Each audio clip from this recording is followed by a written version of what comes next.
Hey guys, yeah, welcome in. We'll get you set here for what's coming up in about 15 minutes from now, which is, let's be honest, going to be absolutely nothing.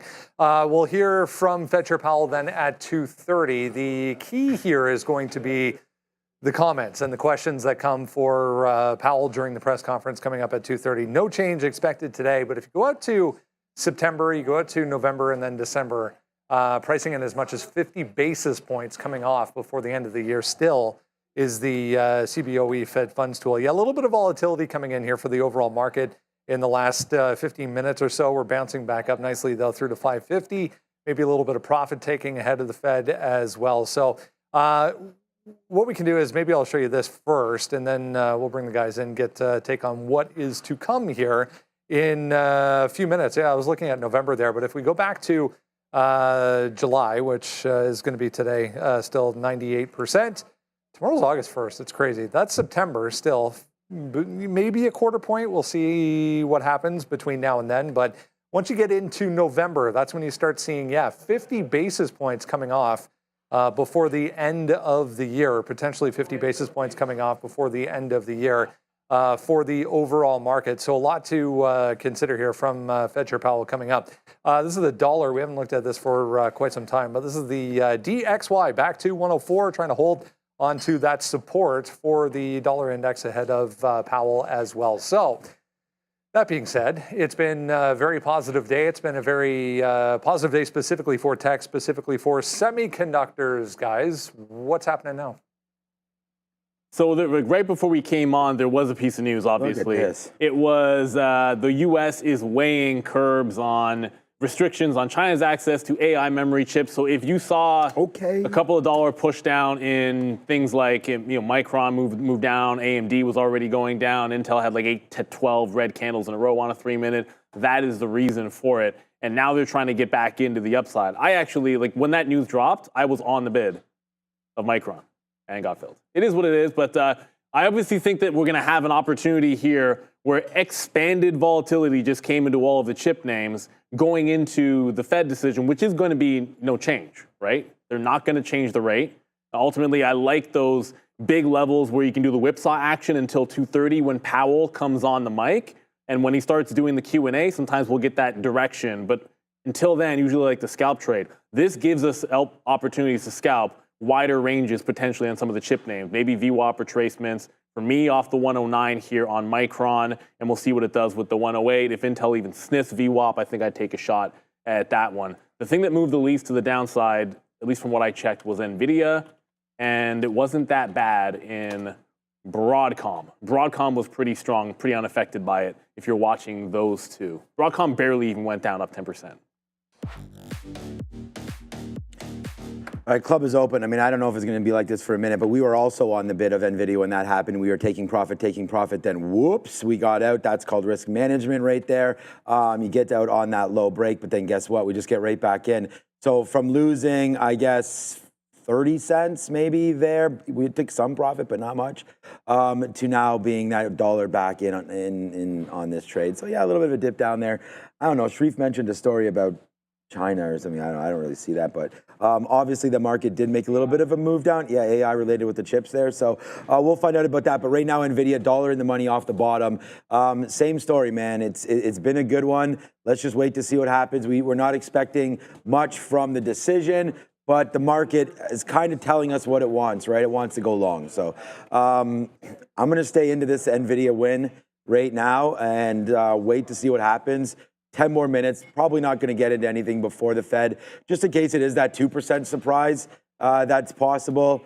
Obviously, we're not thinking not zero. that, but we'll wait to see. It's definitely not zero, but what Brandon said 98% no cut. So non-zero is the way to describe it. Non-zero, yeah, there is a non-zero possibility. But if they did somehow that 2%, it's a matter of what you'd want to punch long, I think.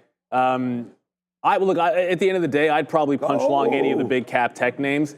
I'd also be looking at something in the small cap space as well. If they do it, my preference would be ideally Rivian because it's strong.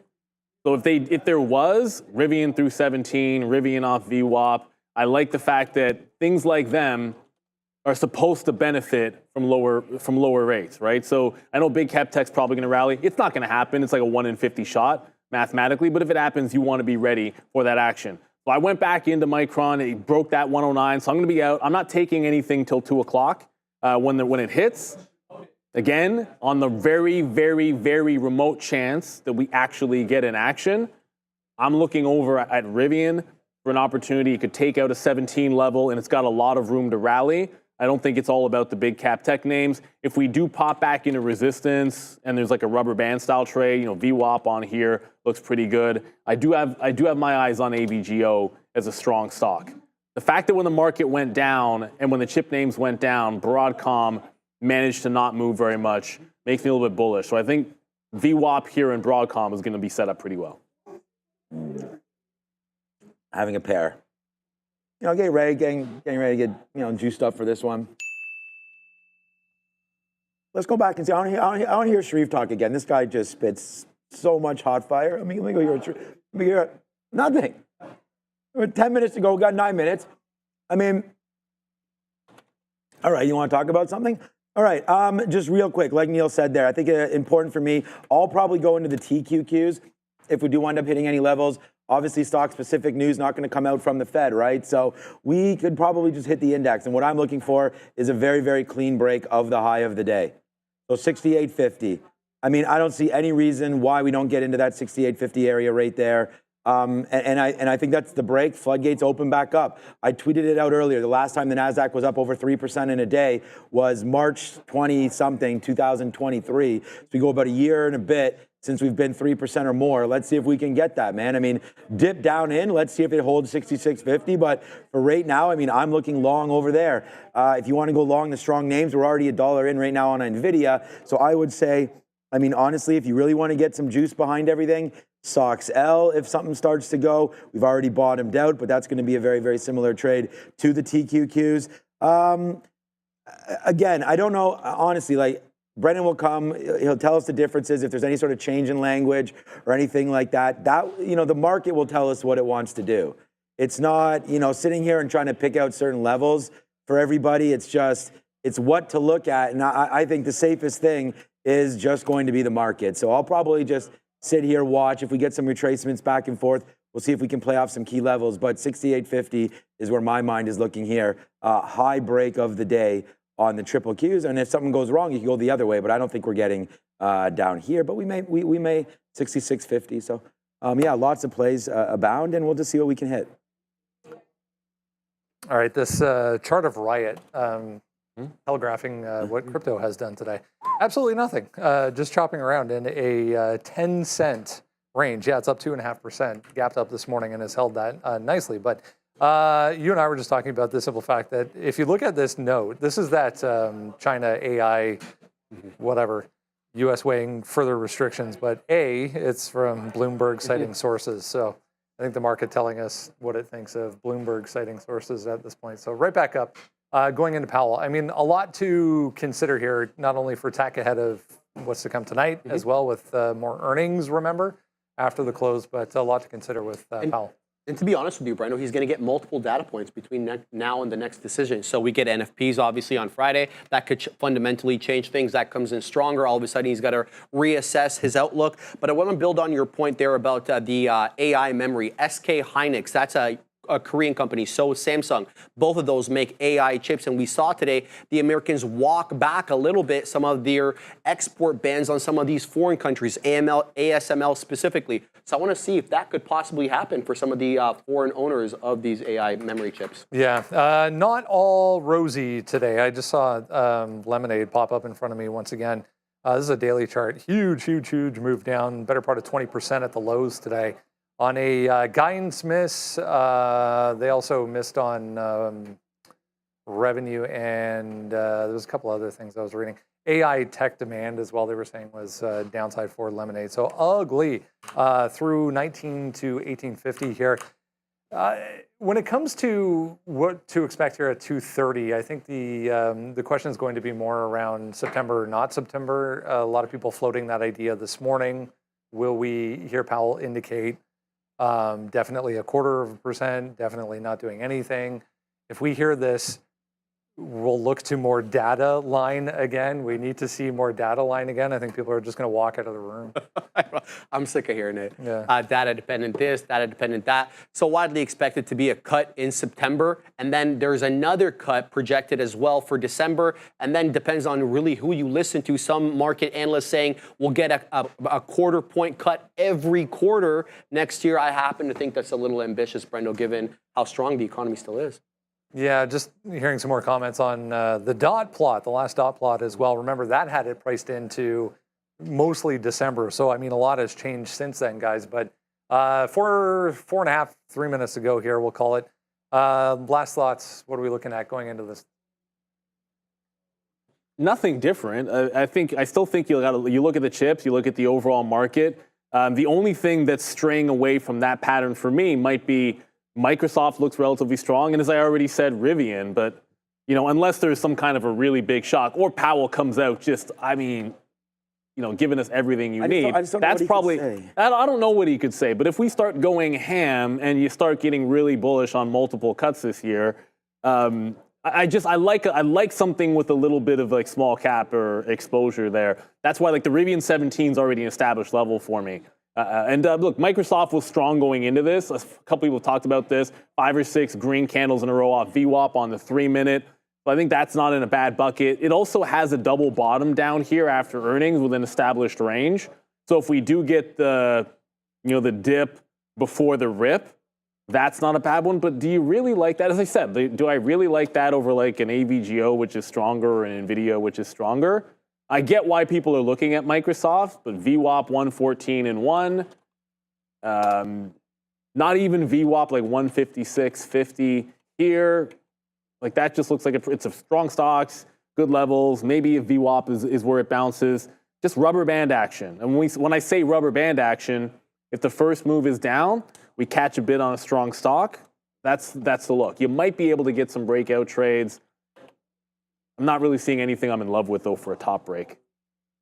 Yeah, so the only thing that I was going to do, and it's kind of going the other way right now, and it's going to be NVIDIA. I was just thinking like the same thing what Neil said, looking for relative strength, right? I mean, this aim's up 12%, was up 12%, now up 11%. We're still in the long, we had the long early. It's going to be my P&L 1. I mean, we talked about that. We were long down here. So I just want to see if it does test VWAP. That's where it stopped last time on that little dump out there. So we'll find out if it holds, right? So I'm going to go long. If we dip into 114, I'm going to take that bid and see if it holds 114. Like, I don't even want to give it too much love, maybe 113.50, something like that. So we'll see if that can come in. But that would be what I'm looking for. And I also have a stop order to go long through the top of the day, both on the futures and on NVIDIA. Yeah, so, I mean, I could get really rugged. Like, if the market rips up, I'll get punched into the TQQs when that takes out the high of the day. And then I'll also get punched into NVIDIA. So, yeah, it could be nervous Nancy time if this comes through. But we'll manage our positions. We've been here before. Been there, done that. Hopefully we'll be able to give it to you. It's less than 1 minute now away. There was some news quickly on Disney about how some more layoffs. So we definitely, as shareholders, as we get a little bit more efficient here, and possibly cutting. I don't like to hear the word layoffs or anything. They lay off the writers of the Acolytes. Sweet, that should be good. Oh, they did? They laid off some writers? No, I'm making that up. Oh, that was the show that you were talking about yesterday. Yeah. So I think they did lay off some writers, actually. So we'll see about that one. And then AMD, just to give you guys a quick little look here. We were short. We just tried some longs there, and then we didn't have much success trying to buy that low of the day at 142, 142.50. So, yeah, man, only 30 seconds away right now. AMD's a good one. We were short early. We wound up taking $4 on that one. So, yeah, AMD, NVIDIA, they're all on my radar here along with the market. So here we go, Brendan. Just 25 seconds before we get something. Do we want to go here or there? Let's have a look here. We'll make it official again. Nothing expected, but let's make it official. 5.5 the forecast, 5.5 last time. Guess what this is going to be right here, 5.5 in about 10 seconds. Hopefully this website won't let us down. That would be dramatic. I have it in my ear just to confirm as well. No change I'm hearing right now. And yeah, the website did not update, so there you go. No change, guys. Hold 5.5%. We'll see some comments coming through here. I'll pass along anything pertinent when it comes. I mean, you could add VWAP on the futures there on the downside, but that's pretty risky to do that. So I don't really see a trade right there as the market's going back and forth. We're watching out for NVIDIA. I mean, when we threw it back, it was at 115. You're still now at 115. We will wait to hear back from Brendan when he gets any sort of updates on any of this. But right now, not much happening anywhere from what I can see. No. We can go over, try to look at AMD. That might be going down. If NVIDIA is going down, I got to assume AMD is going down. So yeah, that's trying to make a little bit of a move here. Apple's not moving. Coming through, not moving. Okay, just quickly, and I'll throw it to Neil if he has anything else. The TQQ, so they come into VWAP. But we weren't really talking about that. We wanted to break higher on those moves. So right now, pretty muted. You know what? To be honest with you. Intel's breaking the low of the day, but that could just be an Intel being Intel thing. Because then like nothing's really falling. Like NVIDIA's not at VWAP yet. It's only not at 114. Intel's at the bottom. If we are gonna flush lower, this seems like that would be a prime candidate to go red. I mean, how many chip stocks are less than 1% up today? Count them on one hand, and I'm pretty sure you're gonna only be counting Intel. But yeah, NVIDIA VWAP still looks pretty good. I don't know if we're gonna get a break. You can always get a break out the top when Powell hits the podium. So like at 2:30, a lot of things can change just because not a lot of action right now. Brendo? Just to confirm here, guys, a little bit of downside move for the overall market. Not the first time I've read this, but Fed repeats it does not expect it will be appropriate to lower rates until it has gained further greater confidence that inflation is moving sustainably towards 2%. So more data required? That's basically what they always say. Yeah, so we actually just dipped into NVIDIA just to do something right now. You're trying to bang out on VWAP, right? I mean, we're waiting down there. I don't know if it gets there. I don't want to be too frugal with it. So there we go. So yes, sir. There it is, man. It's a trade. We just put it on right now. So let's go sirens up right there. It's now 40 cents in the money on NVIDIA. I mean, we didn't want to wait for VWAP. We watched it there. I mean, you can't just wait for the ultimate trade all the time. You sometimes got to step in front. So we take it right there. We're going to get something out at the 50 period if we're able to. Actually, scratch that. I'm all the way up here at the 200. I'm going to make that a little more aggressive and see if we can get a piece out, and then we'll see about holding the rest of it. But there it is. We went long. You know, not much to celebrate right now. Let's see if NVIDIA can keep going. We're at 22s. Give it to us, and if we can get this trade. And there it is. It's your first money trade there into the show from the Fed. So we'll see. Thank you for that one, Powell. We'll see if we can continue to go higher. 75s to 25s right there. It's 50 cents, but it's the stock that we are looking at, right? So that's always nice when that happens. Yeah, exactly. I mean, everything I'm looking at, Microsoft went down. Okay, that's weird. I thought they were going to be a strong, maybe take out that top. Broadcom didn't move, so I got to throw this one out the window. Broadcom was strong and now not even moving in an iota. And AMD, that just tested the low and might break out the top. So suddenly, look, you just double bottomed on AMD with the same resistance at 143. If we are going to rally, I got 145 as resistance on advanced micro devices. They're not having a good day, but if it plows through 143, that would be a rejection candle. If we are going up, this would be a candidate. I still have eyeballs on the crappy little Intel if that wants to give us a pop. But yeah, I like AMD maybe through 143. I'm going to replace AVGO on my level 2 with something that's actually moving a little bit more. So we'll see if we get this break. Nothing happening just yet in the overall market, about a 20 handle range, but this feels like it's coiling up. It's going to move a couple of bucks one way or the other, but it looks like it wants to break 143. Brendo again? So quite a lot different here, not necessarily changed, but different. One of the comments here that stands out is the Fed saying it is attentive to risks on both sides of the dual mandate. So remember, that's employment and inflation. And that is definitely a change from June when it said it was highly attentive to inflation risks only. So maybe leaning, I mean, we're nitpicking, but maybe leaning a little bit more on the employment side. All right, so I'm going to start looking over there. I mean, I think that's the right thing to do. A lot of people I read or listen to, whatever, employment is the thing that could tip the scales one way or the other. So we'll just continue to watch this market right now. We already got out of half of our NVIDIA up there. We're still going to try to wait to see if we can get a lower push. And if it breaks down, it breaks down. Just a quick look to see what's going on in Bitcoin. I mean, I have it up right here. It's not moving. But let's just have a check in IBIT. So move from 38 down to 37.85. I mean, not much happening. Whenever things are coming out as expected, it is going to be a Q&A story, and we've talked about that. So we'll have to wait for 2:30 when it comes out. But for right now, if you're joining us, it's no change and as expected here. And I've just put this trade on. I don't think you've had one since the show. No, not yet. Looking for this yeah, break. that's okay. Yeah, just trying to go over what we have. So yeah, so I'm just waiting for this one. Looks like it's starting to go. We're almost there. It is. It's 80 cents now in the money here. So pretty happy with how this is panning out for us. And it's trying to go even higher. So let's see if we can get there. It is. It's basically $1 now. Let's go just a little bit more than this and see if we can climb just a bit more on NVIDIA. No point in dumping this name. I mean, if anything, I want to try to grab that long. We should have maybe just thought about getting the TQs down there at VWAP as well. We were waiting for that day high break to go. So yeah, I mean, like everything that I'm seeing, like everything that I'm hearing so far today, we'll hold on to this NVIDIA trade. So there it was, man, one dip buy. That's what we wanted to do. Hey, if you're worried about people sneaking in on your privacy, grab that right there, 83% off, private internet access, VPNs. Get people stop sneaking in on your trades. I mean, we're giving them for free here. We don't have no VPN up right here, but if you were worried about that, go grab it ASAP.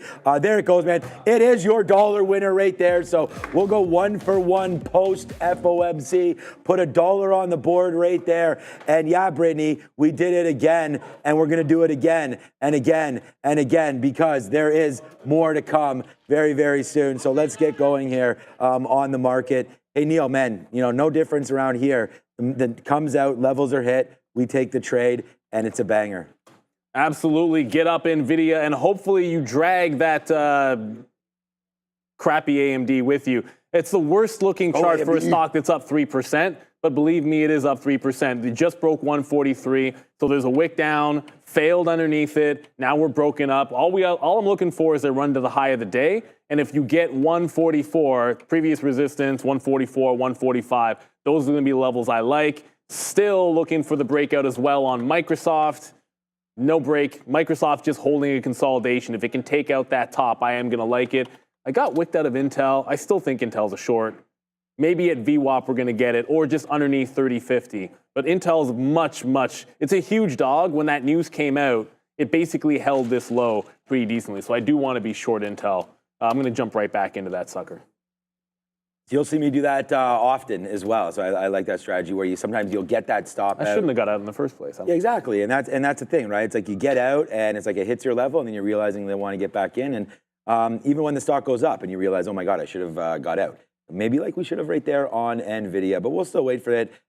Just really calm down kind of trading right now for me. So let's still stay in that pocket and see if something is going to work for us. We were long Starbucks earlier. I saw Dara trading that one. I only, for me, I like the long. I mean, we've been liking the long for all day. We did get dropped out of that. It hasn't been much of a mover, so I'm going to pass on Starbucks, and that's something that, with discipline comes that, because normally I just jump right back into something really quickly, but we're not going to do that here. All right, so Google.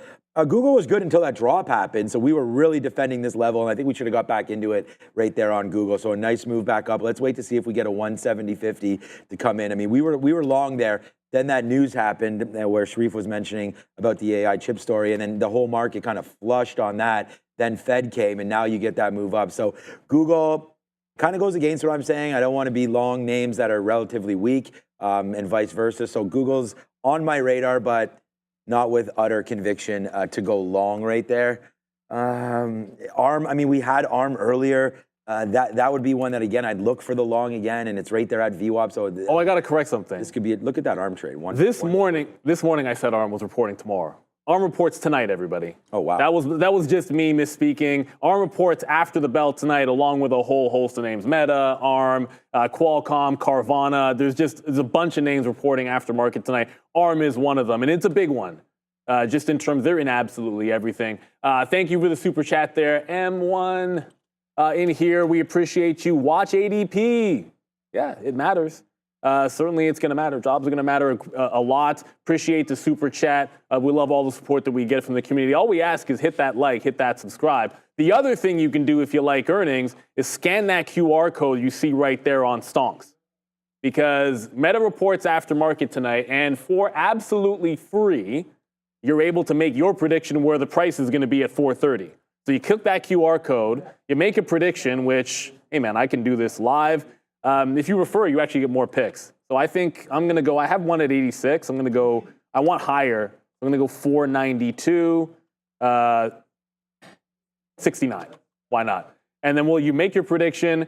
Hey, if you win, you have a chance to win $1,000. It's free. Scan that QR code. See what happens. Meta could go up, Meta could go down. You can make your pick. Yeah, exactly. What's up, Brandon? What's up, Brandon? What's up, Brandon? Go, go, go, go. Immediately. What's up with that? I like when Ramin's switching. Worth noting, guys, if you go out to December, now 3. This is 3. 75 basis points being priced in here, 59.5% if you add those two together anyways. Better part of 85% or 90% even chance that we're going to get at least 50 basis points, maybe even a little chance for 3 by the end of the year. Yeah, because that means 2 people have clicked your link. Yeah. That's what I'm saying. Hit the QR code right there and go over to stonks.com. Neil has 10 entries right now. So good one. All right, let's go, man. ARM trying to get up to the upside right here. I mean, I like that stock. We went long earlier. We took $1, $1.50 on it, $1 twice, and then $1.50 once or so, maybe $1.30. Trying to bounce off of that level again as well. So watch out for that VWAP trade. We are still $1 in the money on NVIDIA, looking to take out more levels right there. I don't know. I'm not really hearing anything different. I mean, Brendan's brought us all the news that there's been so far, and it's kind of muted, right? And so, yeah, you know, I think a break. Like when I'm looking at the TQs, I'd want to see a break level here somewhere, right? I don't want to stand in front of VWAP. If it comes down, that's great. I mean, that would have to now be 50 cents. But trying to think, like, where do we want to go long? It's not a stock, so it's not like $68 is going to be any sort of significance or anything like that, right? This is the market. So sort of got to trade off the technicals. Trying to break a little bit higher right now. NASDAQ trying to get up to that 3% marker again, and I think it will. I think the market's going to go long. But yeah, it's not like we welcome everybody to the Fed. But you could see right here, not even increased volume on the futures. Not a bump in the futures, not a bump in prices, nothing. So maybe we should take this dollar winner. I mean, the market is sleeping on this Fed release, right? And so I don't know, man. I know you were long and short there. I'm not sure. AMD was like, it kind of went on the break. I didn't scalp it. I thought like $1, $2 was going to be the range. Instead, it like barely goes on a break. I guess you could have scalped it on that first initial move, but it's already out. Like this is just, it's not moving yet. And we've said this before, 230, you're going to get Powell on the podium and maybe you get a little bit more. So find something, instead of something breaking out of the range, trading something in the range can be the pivot, at least for the next 15 minutes. So I'm going to go back to Softy, which, I mean, I'm looking for a breakout on Softy. Like that was the plan of action. Can Softy take out the high? Can Microsoft go from red to green? I love the notion of red to green, stocks over VWAP and all that good stuff. But if it's just going to go inside out here, you know, 18s to 19s back and forth, better that than hoping for some kind of home run, which it doesn't seem like anything wants to go break out the tops. I still have the order for a break on NVIDIA, but you know, Microsoft, a bit of a different story. So I guess we'll go inside range here for Softy. If I can find something bouncing off VWAP, I'll probably do that as well. Apple looks like a potential candidate. We like Apple. It's had a pretty strong day. It's above the 221 level. Just need to see it hold VWAP here. It was looking weak for some reason on that chip news, which doesn't make a heck of a lot of sense to me. But we're right back into it. So let's go back over to Microsoft. That feels like it's the one giving you the scalp trade. Yeah, so right now, just looking, I'm still in the same trade. Please tell you about ADAP on the NASDAQ. What's up, M1 Kiat 3? Let me see, let me pull this guy up here. Oh, I thought he was... There it is, M1N Kiat 3. What's up? All right, so there it is right there. You want us ADAP? Okay. I misread that and thought he meant ADP, and I thought he was talking about the job market. Yeah, the job market. We'll talk about that. There goes NVIDIA right now, ADAP. I have no idea what this is. Oh, Adapt Immune Therapeutics. Okay. All right, I'll tell you about it. I mean, if you scan this barcode, maybe you'll get a free whatever they're doing. But I mean, right now, I mean, this is not doing a whole heck of a lot. So, I mean, we appreciate the super chat, and it's nice to call up names and get people's attention on it. And there's nothing wrong with that. So, breaking through this 128, I mean, I think holding the 50-period moving average looks pretty good on this, right? ADAP. I mean, when you have such a small name like this, with limited volume, you're just waiting for that story, right? So I would say to everybody, you know, do your own research, try to find out anything you can about these kind of companies, and these are the real big winners.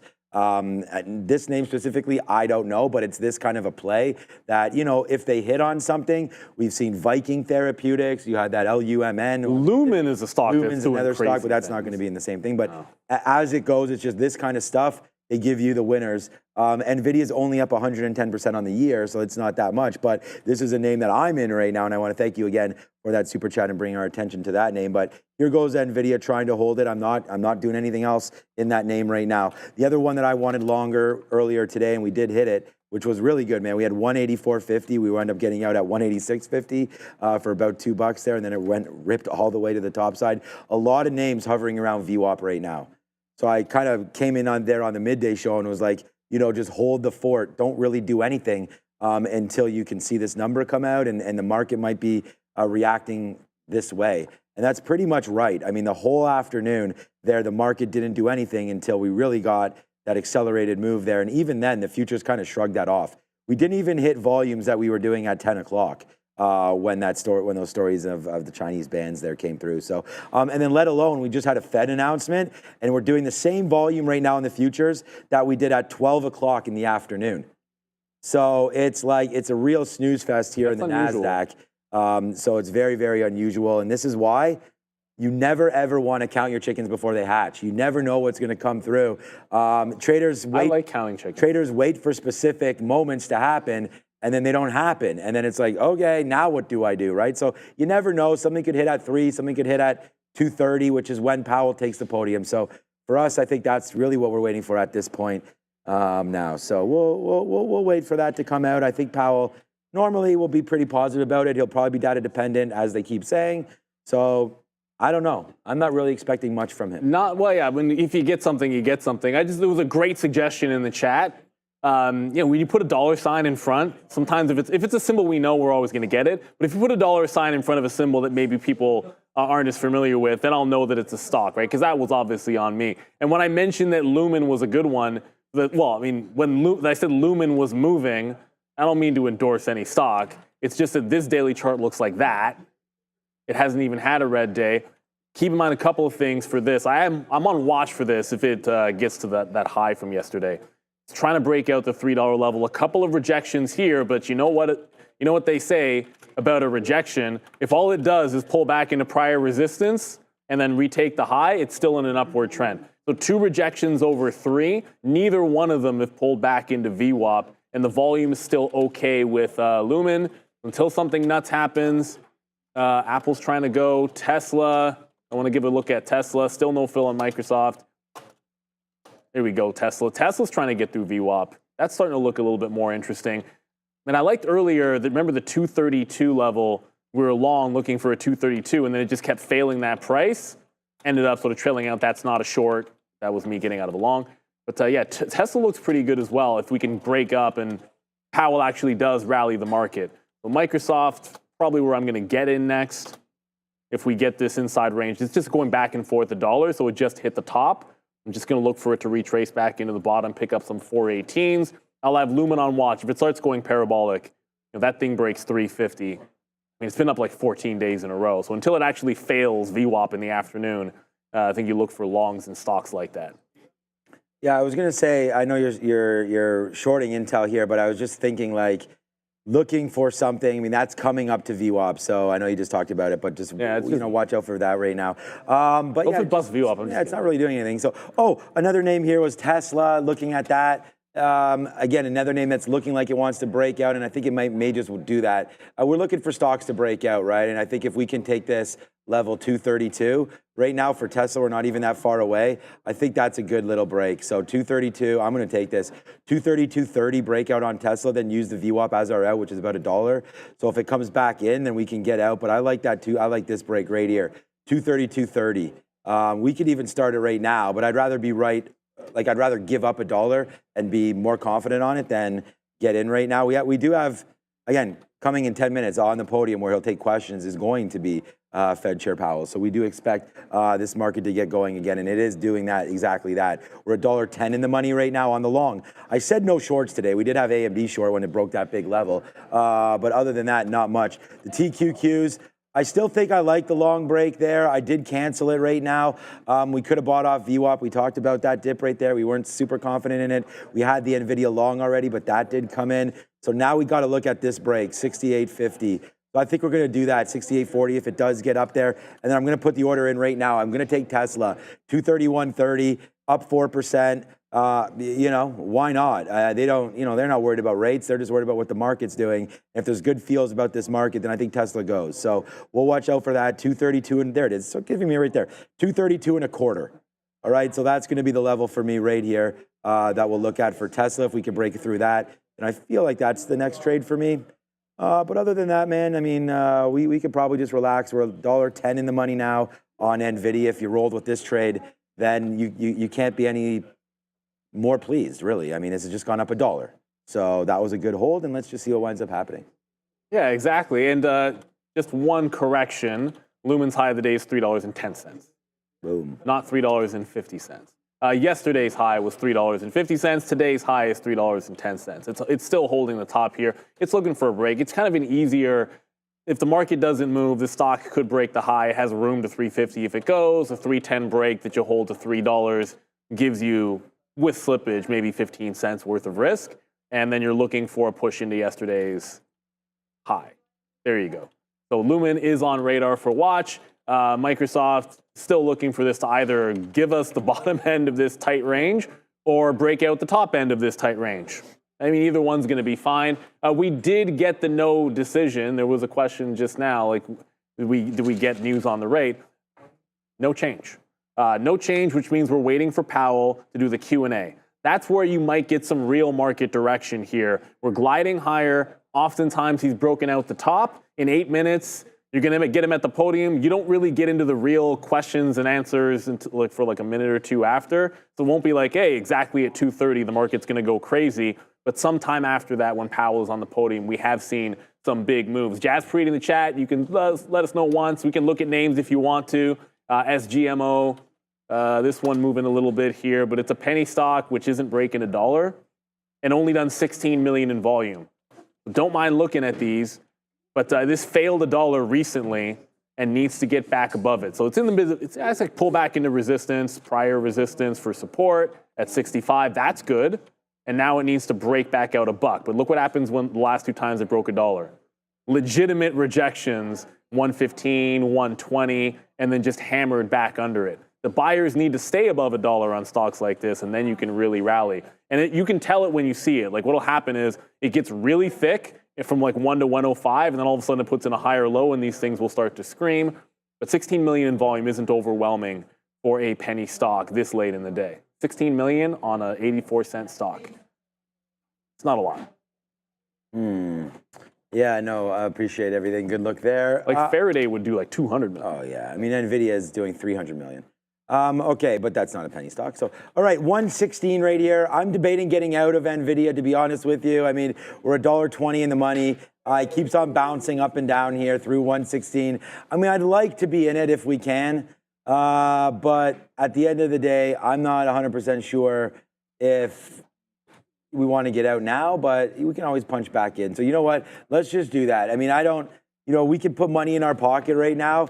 Let's do that. And then we don't have to sort of expose the risk to potentially Powell doing something else. I don't know what he's going to say, but I feel like that would be something here that we could just do. So let's put an offer out and see if we could just get out of it right now at 61 or 62. Oh, we're at 62. There it is. So we're out. So we'll close the trade off there. It's $1. We'll put that in our pocket right there. We'll put that $1 in there and be flat with 5 minutes to go before Powell. So if you guys are still in the trade, like I said, do it if you want to. We looked at that Intel. Neil still got that on, but there's only 5 minutes left. And again, like Neil said, I'm not expecting, like fireworks, something to happen. Like he's going to come out and just like start firing off that money gun again. He's not going to be doing that. Of course, he never did do that, but basically when he talks, he could like that. So we'll have to keep looking for different trades. We're now out of NVIDIA. We do have a couple that could fire off, right? And that's going to be the break higher of the NASDAQ. If the NASDAQ goes, we're going with it. End of day. That's it. NASDAQ goes, we're going with it. That's it. So that's pretty easy for me. We've been doing really well on the TQs so far this month. We'll see if we can keep that going. If NVIDIA goes, we're going with it as well. NVIDIA, my #1 stock of the day, only longs. Bought it early, bought it late, bang. NVIDIA, big time win today for me. We're going long there. AMD, I know it's been one of those things, but I like the long break of 144, possibly going there, like real close to doing that, man, on that break for AMD. So we could possibly do that. We already hit AMD short. These shorts are 149. That out is 145. That was a good trade. We'll see if we can get $3 or $4 again, but there goes AMD right now, starting to go back up to the upside. So there we go. You got Microsoft, probably more interesting than me. Well, Microsoft broke that little consolidation high, and apologies for the scaling on the chart, but Microsoft had a big, there you go, you can see a little bit better. Microsoft broke this local high, 419.5 into 420. There is some overhead resistance on it. So here at the 420 level, which I just pointed out, and then here at about 421.5, 422.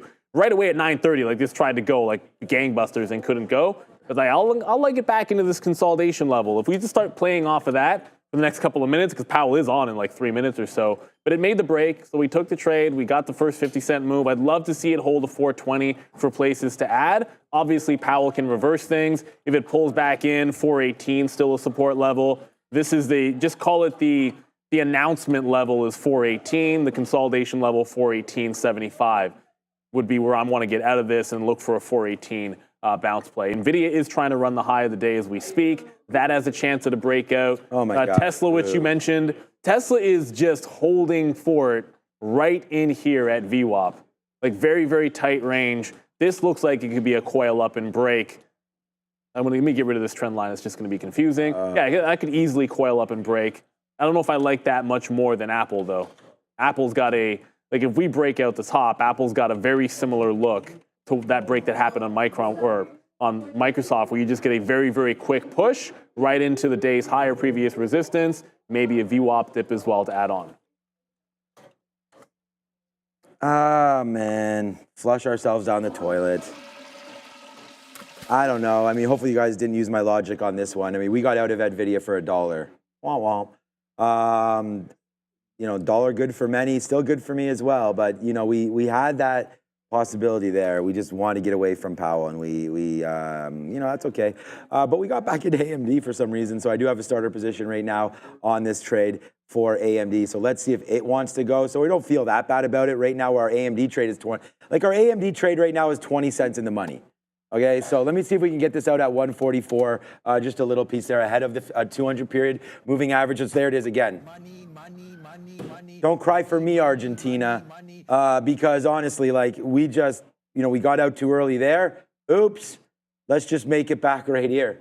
So there it is, man. That's only 20 cents. Done pretty good. Let's wait to see. We're out of half of what we have now on that one. So we just put some more money in the pocket right here ahead of Powell with only 2 minutes to go. So let's go. Yeah, we will wait, man. We'll wait, Sebastian. Don't worry about it.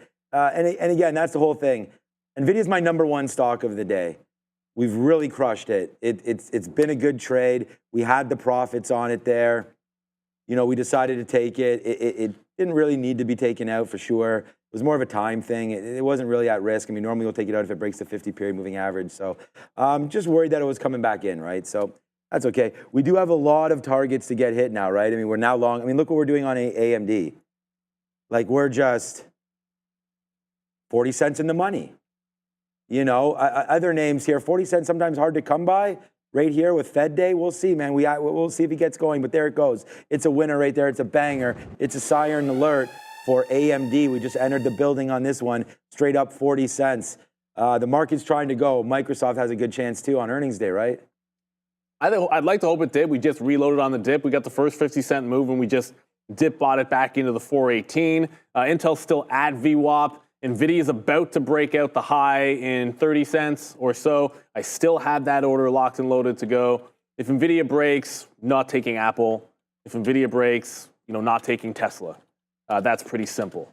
I already have two names. If I get NVIDIA through the top, then we'll go with that one. But just back into Microsoft there, and I'll show you, Intel just came right into VWAP.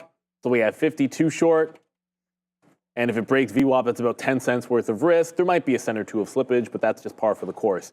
there. Underneath VWAP, only 1.5% to every other chip name being relatively strong. That's the thesis behind them. If we do go down, I feel like that stock is going to head to the downside. Bow, when will NVIDIA be down 22%? We already did that. We've already had a pretty hefty pullback in NVIDIA. I don't think you're going to get too much more. We'll see what happens with their earnings, obviously. But if something's going to go down 20 points, a candidate this week, what if ARM misses? They're a very expensive stock. And that's a stock that has already done retracements like that in the past. I would not be surprised to see ARM with a really, really hefty pullback if they were to miss. But it plays both ways, man. It plays both ways. I also morbidly want to buy that stock on a dip. All right, we're not going anything wrong ways right now. 70 cents in the money on AMD. We're waiting for NVIDIA right now to get through, right? We're going to take this high of the day. This is the next possible break for us, man. We are spinning it over here right now on this market, right? And so, like I said, it's a perfect example. Like, you know, you sit here and you trade. You put on some winners, you put on some losers, you have some ideas. Some work, some don't. But right now, we're pretty darn lucky for what we're doing. And there it goes to the upside. So here we go. Let's go, NVIDIA. Right now, long at, there it is. Like, see what I'm saying already? It's starting to come in again right now, guys. We probably need Brendan or somebody. Derek, get ready. There's questions flying through right now to Powell. He's talking around and around and around and around and around we go. And bang, there it goes right there. $1 on AMD as that comes out. Again, we take some out on NVIDIA. So, hey, that's what it is. It looks like we start to go back up to the upside. Oh, yeah. Feels good to be a gangster. And today, that's what we're feeling like with this market as we just continue to do what we're doing.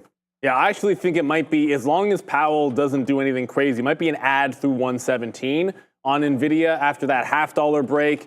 It was pretty clear. It actually gave you 52s if you had a $0.50 break on NVIDIA. But 117 is a pretty big resistance level.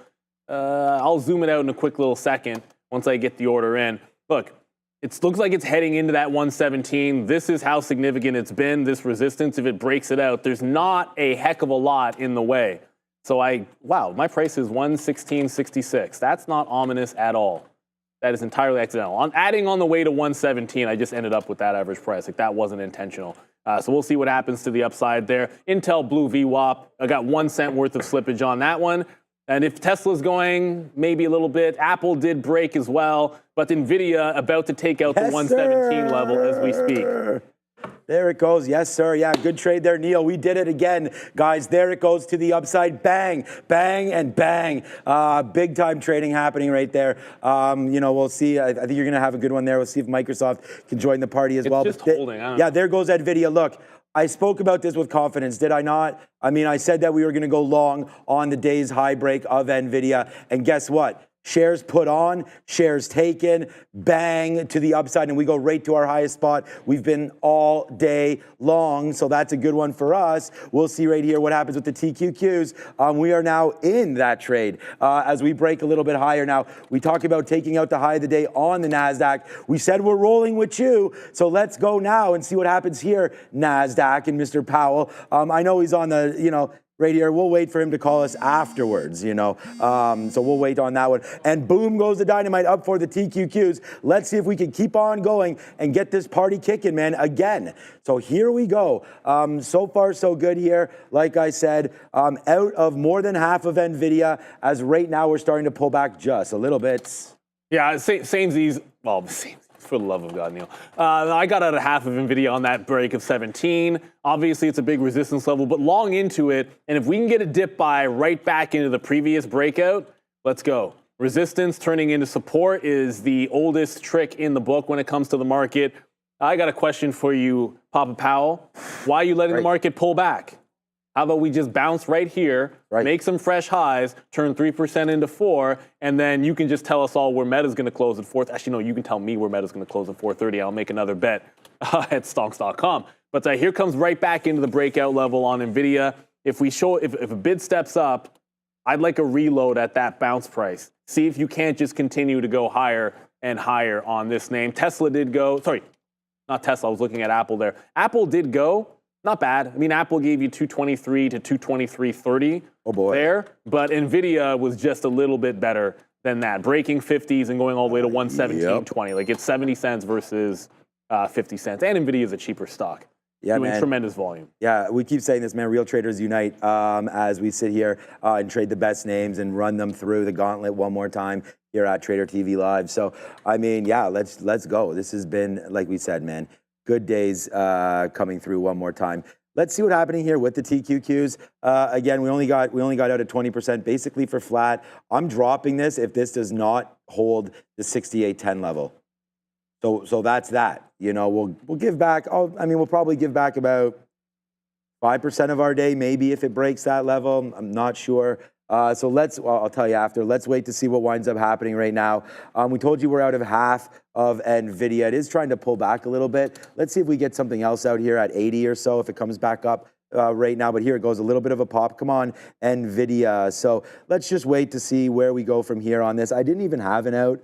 We don't have a whole bunch of shares left. Remember, when he's on the podium here, as I'm in baseball mode already, we got a big game this afternoon one more time here. But you got to watch out for dip buys, right? I mean, you don't want to be dip buying into this kind of a move. So we'll wait to see what happens right now. 116 right back in for NVDA. So were you able to get out of your Softy trade before that? Yeah, Softy just came out, and I'm probably, do we dip buy or not on it? Right now, my finger's on the trigger for NVIDIA. All right, here we go. Just caught a bit of a bid right there in the quarters. I'm not going to reload Softy. It's not as strong as NVIDIA. The chart is going to speak for itself. But a quick little bounce, a little bit deeper than I think we anticipated, but still right into the previous high there on NVIDIA. And there was buying that came into the quarters there just now. So we'll see if we can't get some out to the upsides. If it heads back to 117, I think you want to respect the 117 level as clear resistance. Let's go to Adara again. What do you got at the desk? Market continuing to chop and churn here. Fed Chair Powell just finished his prepared remarks, but some comments coming in through the end of that as we get a little bit of a drop here on the S&P 500. Powell saying that the policy is, quote, well positioned and that they will, quote, carefully assess incoming data for future decisions because, quote, more good data would further strengthen confidence. So saying that basically they do want to see further data. Policies in place as of right now. Getting its first question right now. I will let you guys know if Fed Chair Powell says anything else to move the market here, guys.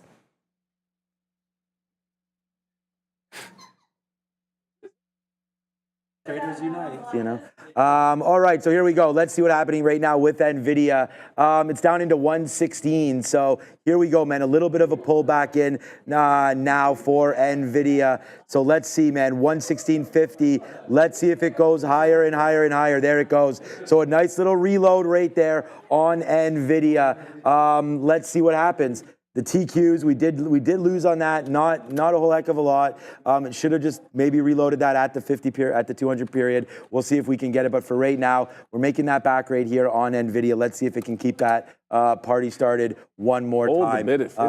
But yeah, right now 116.50 is where we're long on NVIDIA. There it is. Now it's starting to hold a bit at 50 a little bit. Look, juxtapose what happened in NVIDIA as far as a dip as compared to what happened in Apple. So NVIDIA pulls back in the prior breakout, Apple loses it and goes all the way into VWAP. So NVIDIA is still relatively strong, but it's not all roses just yet. Like you could easily lose the 116 and then VWAP here and supports at 115 bucks. So this needs to hold above the 50, get into that 17 range that we're looking for again on NVIDIA. Still the strong name. If you see something that's really strong as well, at least on a relative basis, let us know what's going on. Shout out to everyone in the chat. Bye-bye Tesla, I just heard. Hopefully maybe that's to the downside. Did Tesla just fail?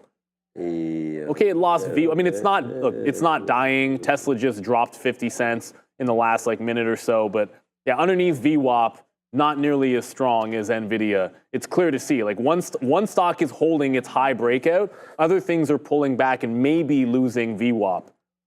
So I'm not at the point that I would short Tesla. Oh, by the way, I've thrown out the Rivian idea. Obviously, they didn't actually lower rates. That 1 in 50 chance didn't happen for us. Well, let's go, Adara.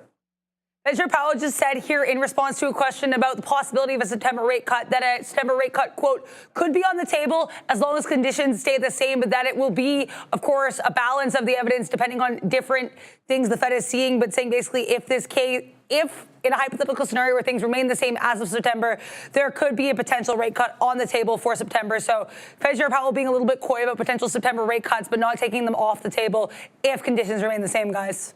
Thanks.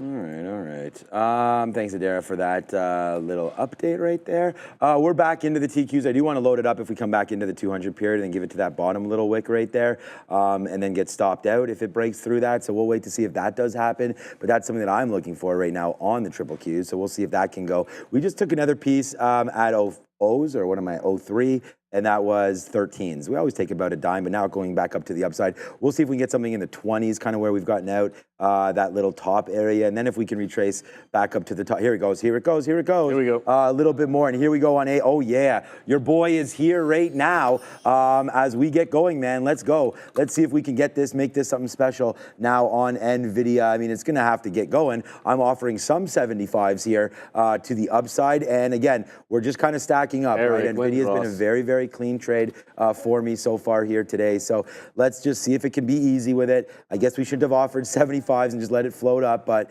size is not going to affect this stock for sure. So let's get through these levels and get going here. There it goes. Thank you. Sorry, NVIDIA, not AMD. Nice little trade there. And boom goes the dynamite there as well. Spin it one more time. As we're not at the highest spot because we did get out there when it broke on the TQs, but we're right back there. We're almost at our highest spot all day today, and it's been a good one. So again, let's keep going and keep going and keep going.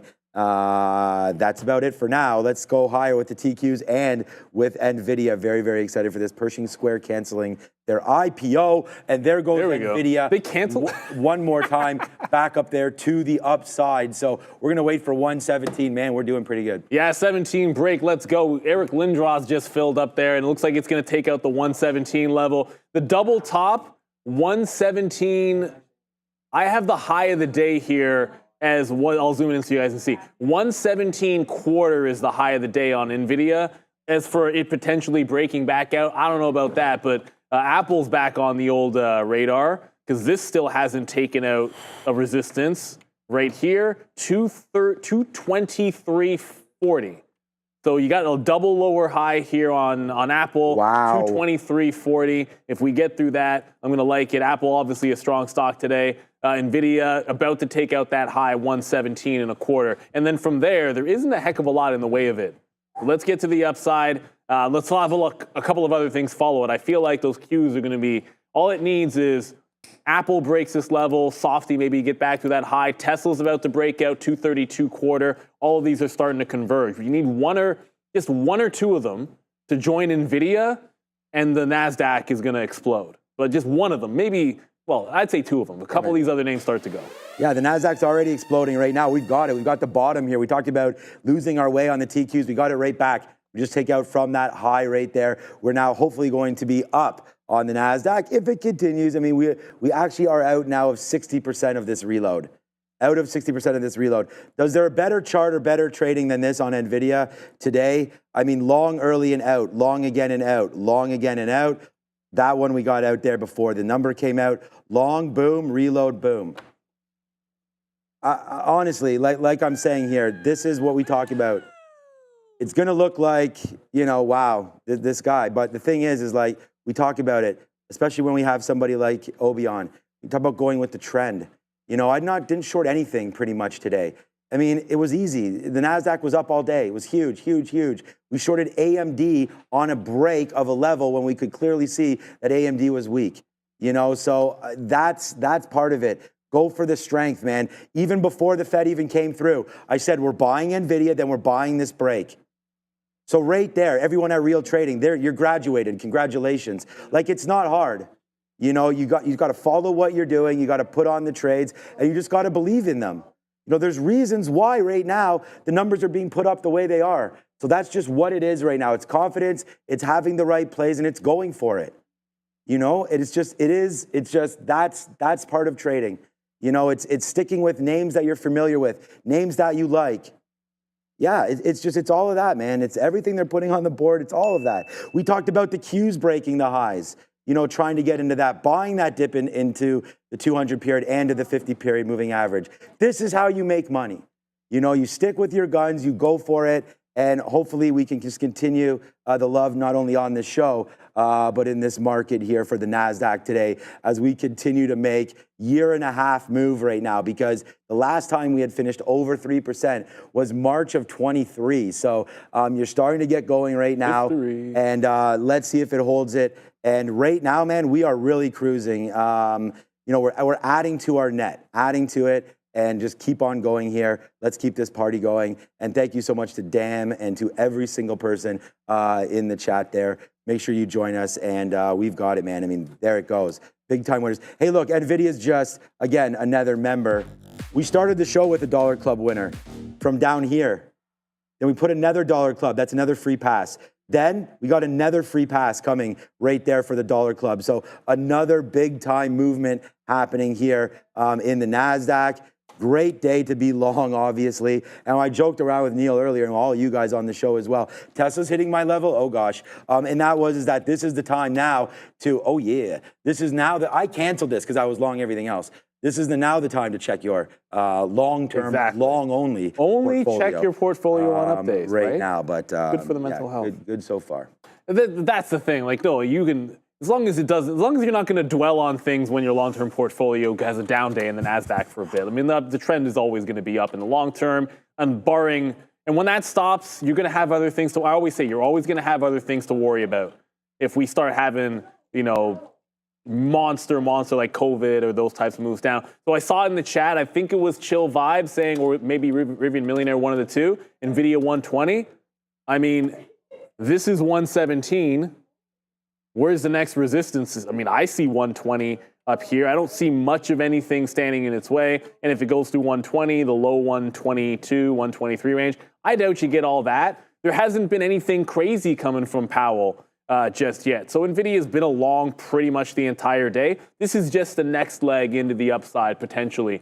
Ricky Peters, we'll look at just about anything if you want to tell us. You want to tell me that GameStop is moving? I'd be more interested if it was doing.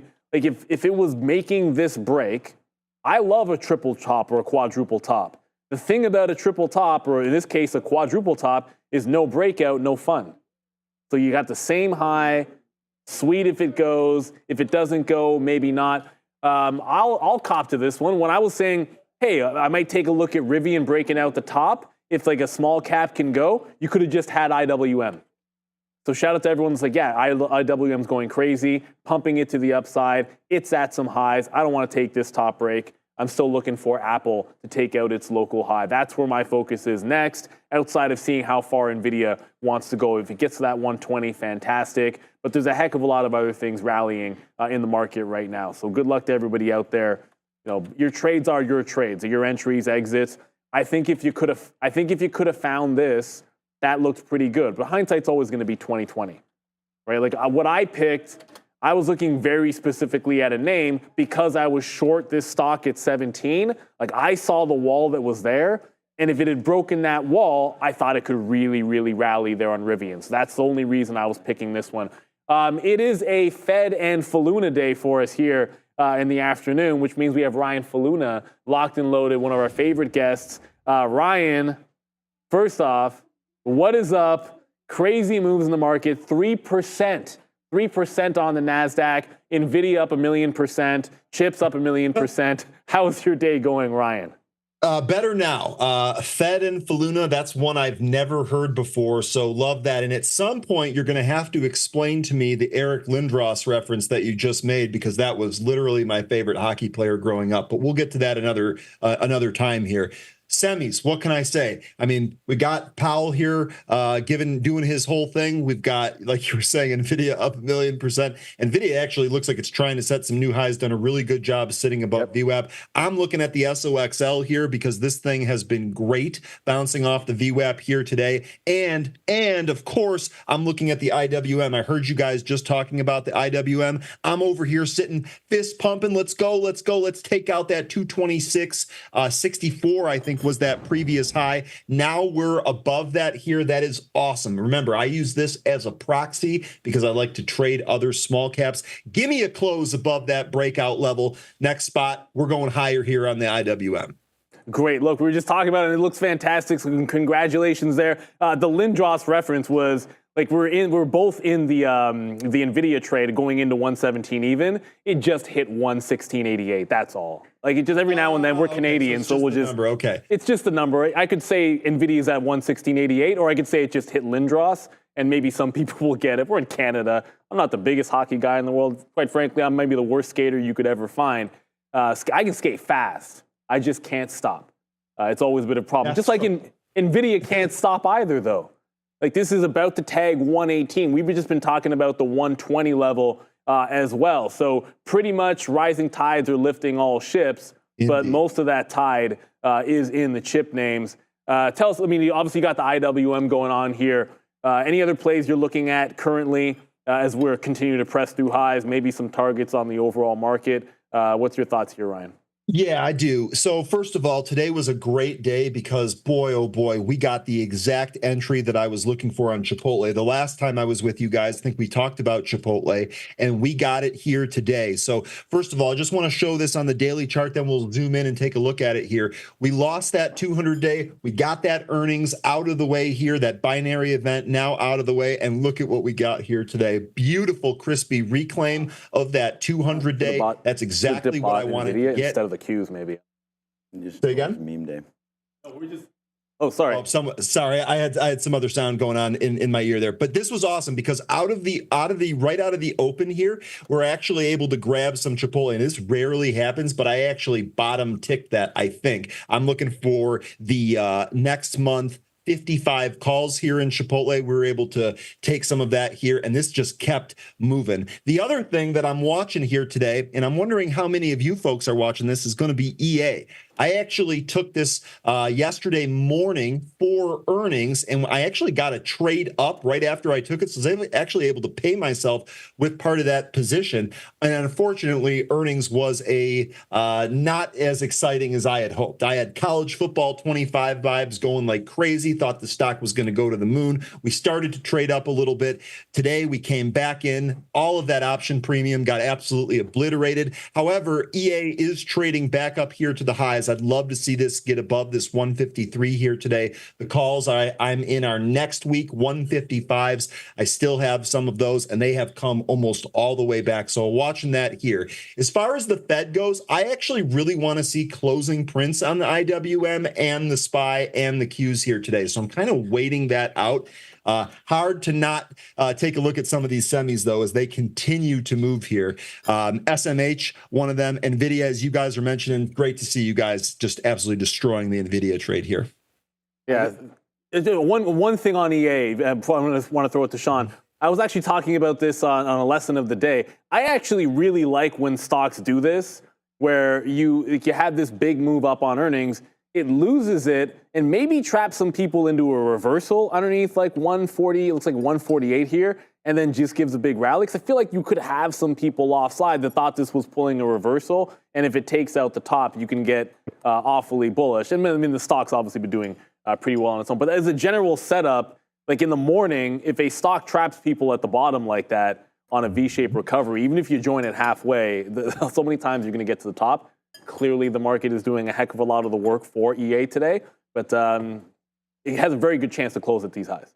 And here's another little tip. Let's throw this on top of what you were just saying there. This is also why even when I'm playing for earnings, even when I'm trying to play for a binary event, I'm still going to give some of these contracts a little bit of time. The reality is my contract doesn't expire until next week. If the contract expired this week, I'd be a little bit more pressed for time here. That premium would have been obliterated a little bit more. I actually might get all of this back here on the trailing piece. Remember, I've already paid myself for the portion of it before the earnings even came out. So that's great. But if this continues here, since we have that extra time next week, if this continues its move up, we're not far from 155. We might be able to have this thing come all the way back from the bottom. Kudos, because you're right. If people are off sides here and think that this is going to reverse, that's going to help us get to that 155 spot on the upside if those shorts are looking to cover here in pretty short order. IWM new high here. Here we go. IWM, absolutely wild, Ryan. I just tweeted this out, right? Like, too easy today, too easy. Honestly, like when stocks move like this, it's too easy. We had it written on our sticky note today. If you come over to the screen here, we were long NVIDIA a whole crap ton of shares early, man. Took some more on that break and just been buying it through now as we start to go up now 14% on this monster. Just continuing to go upside. I feel like today it was too easy.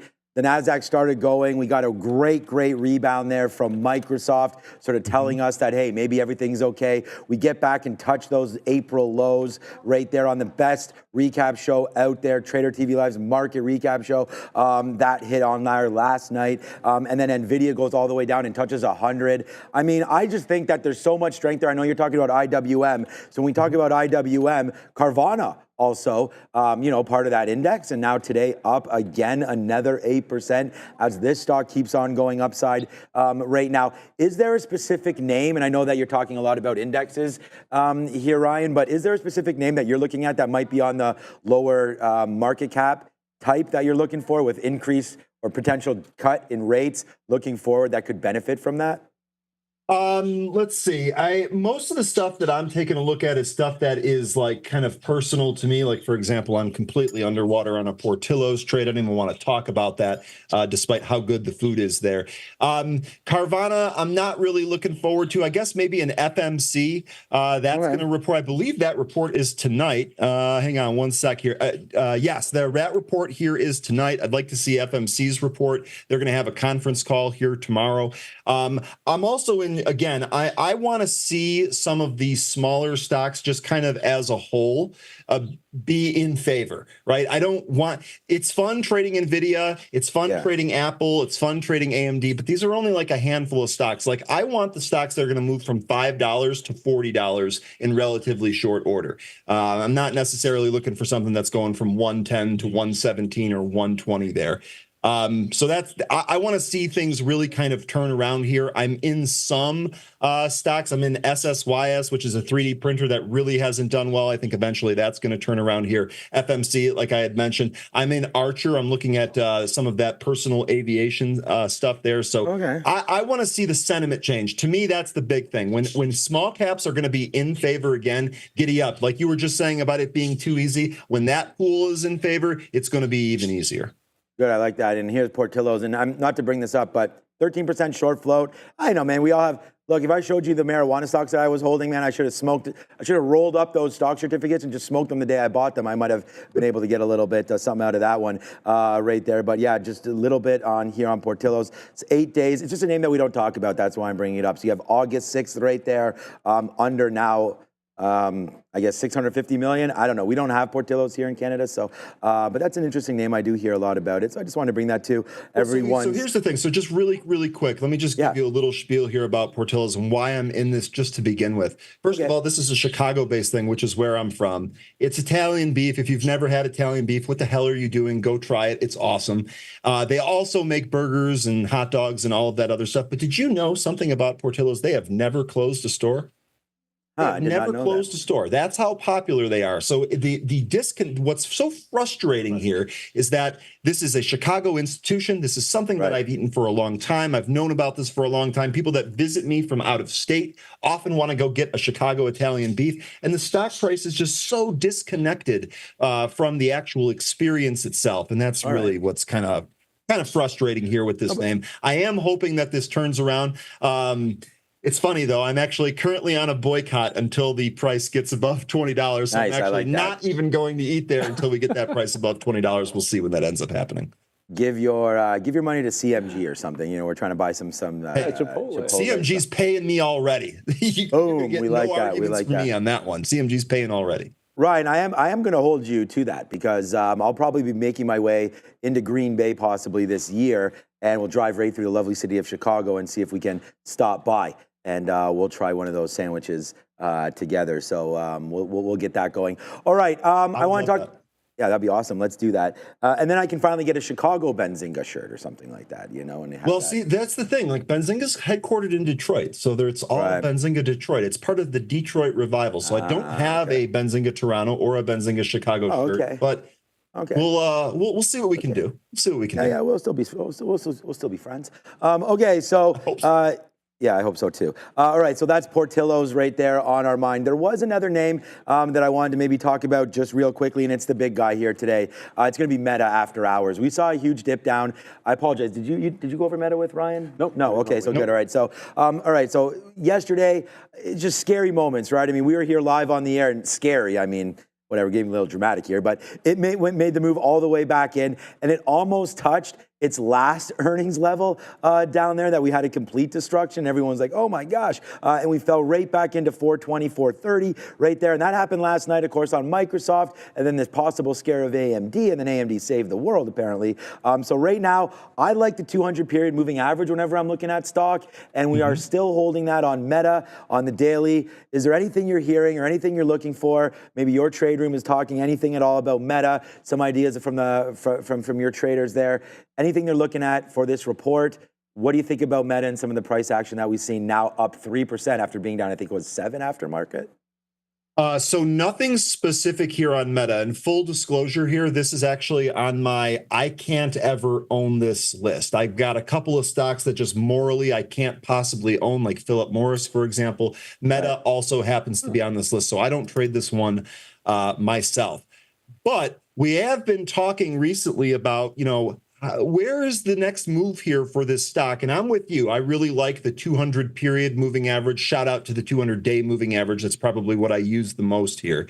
To me, sure looks like this is going to try and test that. We'll see what happens here with the earnings. Maybe it'll surprise. Maybe it'll rip through the 50 that's right above it here. But to my eye here, I actually think we continue this roll down and see what happens here at the 200-day moving average, which is at about 430. Look, though, if we break that 200-day, I think you fill this gap to the downside here. Let's call it 401 or even 400 just to make it easy. So my bias might be playing a role in here. Factor that into your own trade. I don't like this one. I think that this should actually come in and test some of the, how long has it been since we've been at this 200-day moving average? It gapped up in this at February 2nd of 2023, and we haven't even tested it since then. It's time. It's time, fellas. Well, you have your, I appreciate a man of many morals there, Ryan Fluna. I just want to show everybody really quickly right now, bang, we're almost in that dollar club right here on the TQQs as we get right back up in there to 68.90 and take a piece out. Boom, boom. Straight to the upside, average into this one, Ryan. I don't like to average in too much. Maybe we can talk about that a little bit. Sure. What's your opinion on averaging in once levels have broken? I feel like that's when I start to really lose the way. And it's completely fine to make calls and look, I have 130 trades today. So some of them are going to be wrong, like maybe 128 of them or something. So you have to come into an area of risk management, right? We had that number drop there. We had a report just a couple minutes ago, actually an hour ago now, that maybe there was some restrictions on some of the AI chips, and we had a little bit of a dump in the market. So I was long NVIDIA, got triggered out. So I feel like that's fine to do stuff like that. You got to make sure that you have your stop losses. How often do you find your trades will either get, triggered out intraday? You put close stops, tight stops. A lot of traders, even in our discussions, they say sometimes they don't even use stops, and they just kind of try to play the momentum of the market and sort of leave their stock to float around. Any opinions on stop orders and how you play with those? Yeah, absolutely. First of all, the people that say I don't use stops, keep trading, because eventually you're going to get hurt enough to where you will start using stops. Trust me, that happens to everybody. As far as scaling in goes, a lot of this depends on the type of trade. So here you're talking about day trading, like scaling in, like everything has to be going right. It's got to be taking out certain levels. It's got to have the trend that I'm trying to play, whether that's up or down. Most of the time it's up. And that's going to make me feel better about scaling in when you take out some of these levels. But the environment that you find yourself in also plays a role. And a lot of the times, even on some of these smaller stocks, like we see in the morning when we're live trading, we see some of these stocks take out some of these key levels and then immediately come back in. And so if that's where you're adding, you're actually setting yourself up for disappointment in that case. Now, when it comes to swing trading, I'm all about scaling in, right? That is the whole thing that I tried to do here on Chipotle. I'm actually looking to add close to the end of the day here because I want to see what that candle looks like. Now, it's very clear that unless something terrible happens in the next hour here, we're going to close above that 200-day, and that's going to be my entry trigger for the trade. But I'm probably still going to add a little bit here at the end of the day. Scaling in, that is often going to help me. Think about it as averaging your price over several days. So if you're looking, let's take the 200-day example that we're talking about right now. If you're looking at a stock that has a battle or a dip beneath the 200-day and then a reclaim, that's happening over several days. So if what you're doing during that time is kind of scaling into your position, you're really kind of blending your price hopefully to the lowest possible price and still sticking with your trade thesis. That to me is going to be key. Now, as far as the day trade aspect of this, really, I just have to make sure that I feel comfortable. Again, if we're seeing stocks break the top end of their range and then keep popping, yeah, I'll probably add on a trade that I'm in there when we break that range in the hopes of getting a little bit more. But if we're seeing those stocks take that range out and then immediately coming back into VWAP or even breaking down, no, I'm not going to bother scaling in. I'm going to try to be as tactical on my entry as possible. I'm going to be happy with my gains when I get them. And if I want more money, then I'm just going to trade more. I'm not someone that trades 130 tickets a day. Kudos to you. But if I was, yeah, I mean, I'd be using every possible advantage I can have. And I think scaling in and scaling out are both those. They are advantages. As we speak, we just bought a little dip there in the TQs right there off the 50-period moving average. So we just got long there at 50. We're trying to get a little bit out here at 60 or 70. Ryan, I have your Benzinga Pro platform up right here. It's great. We have it in our ear. It gives us the updates as we go for earnings plays, for different names that are coming through on the wire, for different numbers that come out. So I want to thank for you and your team there over at Benzinga. And yeah, let's still keep this partnership live and going. And you are Ryan Faluna, and you're going to be joining us on the Market Recap Show every once in a while. Is it this Thursday or maybe not till next week? But you're there every once in a while, and we're glad to have you. So thank you so much, Ryan from Benzinga.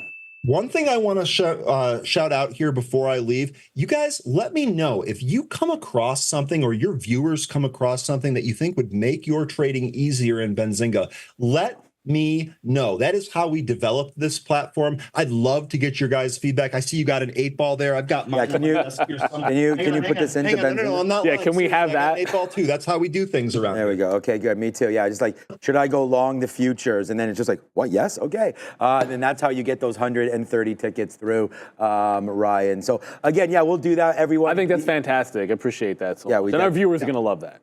And there it is again, another winner here on the TQs. Thank you, Ryan. We'll talk later. Thank you for joining us on such a volatile day. Thanks, Ryan. Take care. Have a good weekend. All right, ciao. Yeah, right, great. that's him, Ryan Faluna. But I mean, the party doesn't stop. I mean, we wear so many hats around here. As he's talking, we get the reload. And by the way, thank you so much for all the positive talks there. I don't know if you guys took these or not, but I said that this was the trade and I didn't take it. It's the break of 232.20. That was that high break. Even when it was there, someone in the chat's like, hey, dude, it's at your level. And I was like, I know, but we've got TQQs. We got this going on. We've got Ryan coming through. I should have still taken it. No real excuses, but there it goes. It's $1 right there for you guys that have that one. And the other trade, of course. And I said too easy. I feel like it is too easy today. Everything getting bought up, man. Bought up. Happy with it. We're getting out like it's 307. We're almost up, like we said there yesterday. Not quite 3 times what we made yesterday, but it's starting to get there. And, we're just trying to sort of figure this all out into the close. So far, so good. And if you had an idea for yourself here into the close, what I think you should do is try to figure out what's going on with Meta. And when you figure out what's going on with Meta, hit this little QR code right here. Go to stonks.com, and when you go there, it's a free $1,000 for anybody. It's a prize pool of $1,000, and what you'll be able to do is guess the closing price for Meta at 430. If you're able to do that, wow, over 1,000 predictions, man. Yesterday, 453. Trader TV Live, stand up, boys and girls, because there it is. You guys are, good job. You guys like it. This is what we're trying to bring to you, right? So hit this up with them. Go make your prediction. I've already made mine. I think Neil has 20 or 30 of them. So let's see who can come out with a victory here tonight as we try to get the level right there from stonks.com. Head over right there. please click the QR code and let them know that you're coming from Trader TV Live. So there it goes. And again. if you win, let us know. We want to know we want to know when somebody from our community wins. You guys let us know. But the real winner is anybody that's long today. Just about everything in the market. I don't want to get out there and say that every single stock has gone to the upside. I'm sure there, I could probably pull up a scanner and show you something that's not looking pretty good, maybe like UVXY or something. That makes a lot of sense. But while Ryan was talking, 118 pullback here on NVIDIA. So that came out for me at 118. Looking for a better spot to dip by. It's still 310. So there's still some time left in the market. And then Apple came into VWAP. So it took a very long time for Apple to get into VWAP. It bounced. I had a long off the 60s. It came in and sellers came in at 223. This is not a short sell. That was me getting out flat and then reloading when it bounced actually off of VWAP, which we're back into. So Apple trying to go back and forth here. Inside of the range still on Apple. Like, not everything is broken out. I know Tesla just broke it, as you mentioned there, Sean. Meta, which reports aftermarket. This isn't breaking out. I don't know, maybe some people want to scan that QR code and bet the lower end range. I feel like all of my bets have been higher. Maybe I'll throw a couple that are lower there. But Meta running into some trouble here at 474. So maybe they're a little bit pensive with those earnings aftermarket and not wanting to break out the top with the chips. The other thing that's reporting, and I'm only saying this by way of the fact that Bitcoin, sometimes when we have a Fed day, Bitcoin's going to make some power moves.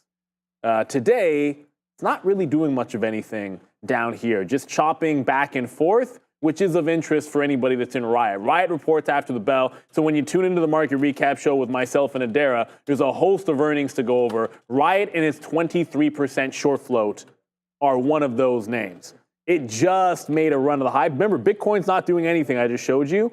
Riot, all green on the 15-minute for the last half an hour and tried to break out the top. So Riot's already moving going into earnings. Going to be looking out for that one, maybe like a late day push if it can hold above this previous resistance here on Riot. They do report after the bell. Not sure exactly what time with Riot, but we have so many big names to get through, starting with Meta. Yeah, Meta's going to be a big one. All right, guys. Powell's still taking the Q&A right now. I think I might as well just put an offer up here in the 90s right now. I mean, we've already dip bought this over and over again. Like, our last dip buy there was with Mr. Faluna, and we bought it at 50s. Now it's at 80s. I mean, you could clearly see that it's like, these are the trades. And, it's been good. So I'm going to take another piece out right here if we can at 80. I'm going to cancel our 95. See if we can get it. There it is. Should just drift up again. So there's another chicken dinner winner. And we'll just see. We had some nice chicken thighs there yesterday. It was really good. Some hot honey sauce. That barbecue was killer. Thank God it stopped raining. It almost flooded Toronto again yesterday. So the kids were happy when we were able to get out there and barbecue.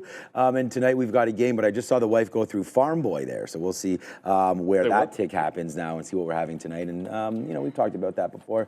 Okay, so here we go. Back to the markets just real quick. We only have a small piece left of NVIDIA. So, 118 was a great little take there. I still feel like I want to be long this name. Dip downs into the 50 period, could be bought or not. I don't know. It's 312 right now.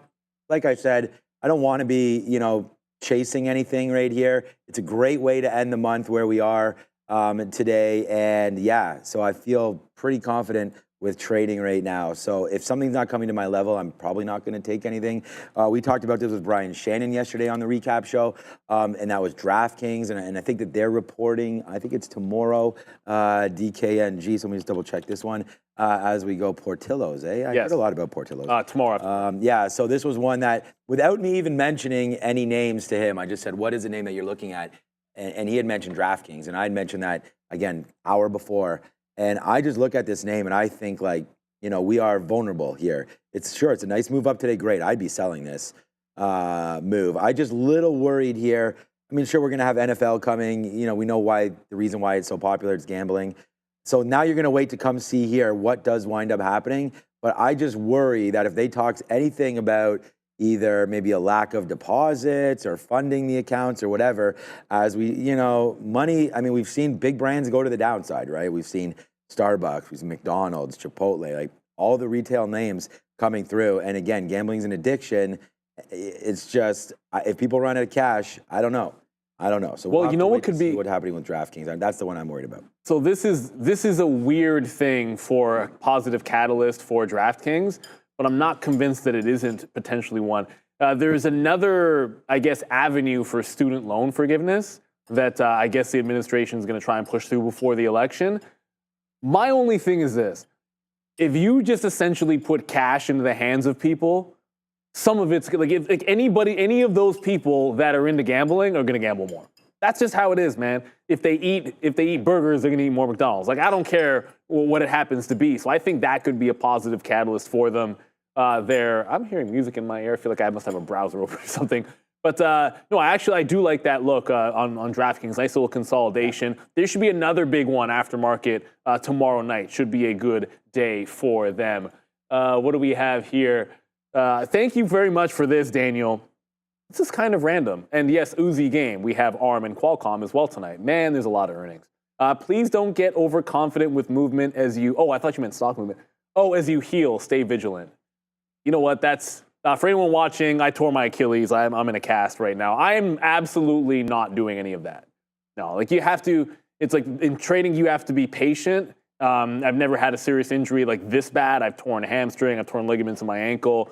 I've had back issues before, but you cannot fight when it's diligence. You've got to do your physio the right way. The same way you got to wait for an entry on a stock. You have to wait till you can. I'm not going to sit here doing movement when I can't even bear weight on it. Like, you got to be smart about these things. I appreciate the constant thought that everyone gives. I want to get back to the market here because with about 45 minutes to go, Apple trying to hold on to VWAP. What I don't like about this move is, as you can obviously see, the markets are at the highs. So while we are holding in this VWAP here, you're at threat of breaking down if the market loses the top end. And this is not NVIDIA trading off the top. NVIDIA pulling back into a prior high. Apple did not break out. So I want to put at least a little bit of a caution on it going into the last 45 minutes of the day here. So just so everybody knows, today's a little bit of a better day here in the office, which is really nice. We talked about it when we talk about the month and everything like that. But today it's about 50-50, so half up, half down today. So that's good, man. We'll always take that around here, and very similar stuff happening. So that's great, really great. Shout out to Yannick in the back. Just had a good one there. Oh, that's what it is. Yeah, that's a good one there. So went into the positions there. I told you we won't necessarily talk too much about the leaderboard, but good job there, Yannick. Okay, so here goes the TQs, man. Let's see if we could take out the highs one more time on this one. I'm just resting on the laurels of being long. So, I mean, we're long. Let's see what happens right now up through this level, trying to go higher and higher and higher. So let's see. 118, I mean, that was a good level there. It is by far the best stock, and it's and a lot of, for me, like, I'm up. We talked about what we were up before, but the thing is like, even just on this name, it's up almost 6-7 times my next best stock, which is that Amazon stock that we had early, right? And this was a very, very quick trade for me. It wasn't quick. It was just, it ended at 10, but it was, came in pretty fast there, right into that level, right into the sticky note level of 184.50 today. And you're going to notice something here. We don't have, I mean, let me just show it to you right now for everybody. There's not much going on right now. We are, if Adara hears anything, we'll come through it. So don't worry about that. We've got it live right here. And here it is right here. Notice all of the shorts written on here today. And this was written down, when the market was up. I don't know. We write this at 8 o'clock. I don't know what it was. You go back and look. Where's all the shorts on here? Long AMD, long NVIDIA, long Tesla, long Amazon.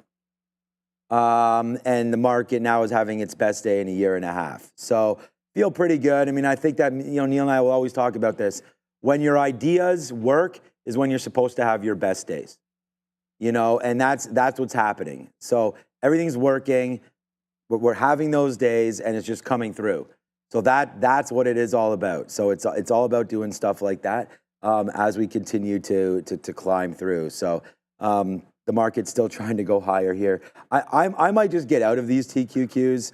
I mean, we are sort of dipping back and forth as we are getting headlines. Like, this was just at 69 right now, so I'm just like looking at my net, and it's a little bit fluctuating here. That was just at that 69 top, and then failed right back again, 40 cents Something must have just hit right there.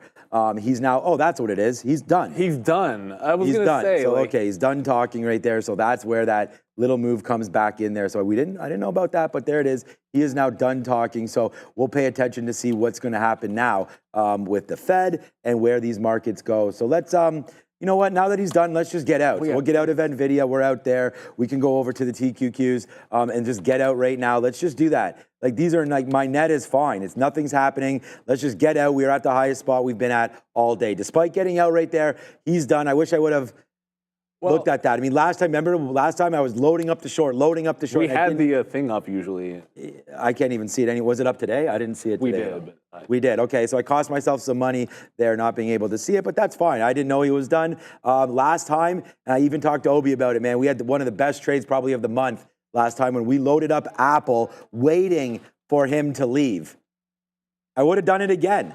It was not on my radar. So, all right, AMD just fell into 143 at least. We're long. Yeah, so like Apple broke VWAP, so I said if it broke VWAP, I was getting out. It happened, and we talked about it. The market just came back in when he left the podium, so that's going to be me getting out. Actually, there was a stock that I like to the short side, and there is something down a crap ton. It's Pinterest. Pinterest is down 13%. It's short sell restricted. It's SSR. So I just tried to hit the bid at 60. As you can see, I didn't get filled because there was no uptick on it. But yeah, this one, look at the resistance on Pinterest all day long. Obviously, it got to 36. That was the best opportunity right away at the open. Kind of danced around, had some scalp trades that kind of chopped me up a little bit, got some wins, took a hit.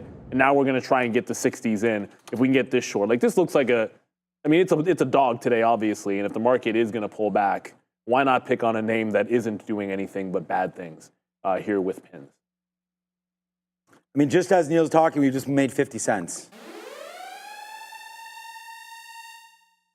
Maybe we'll just throw it back to Neil again, man. I mean, this has been like, what a day. We just talked about buying that AMD at 143. I mean, there it goes, straight up to the upside right now and starting to go. We're long at 133.305.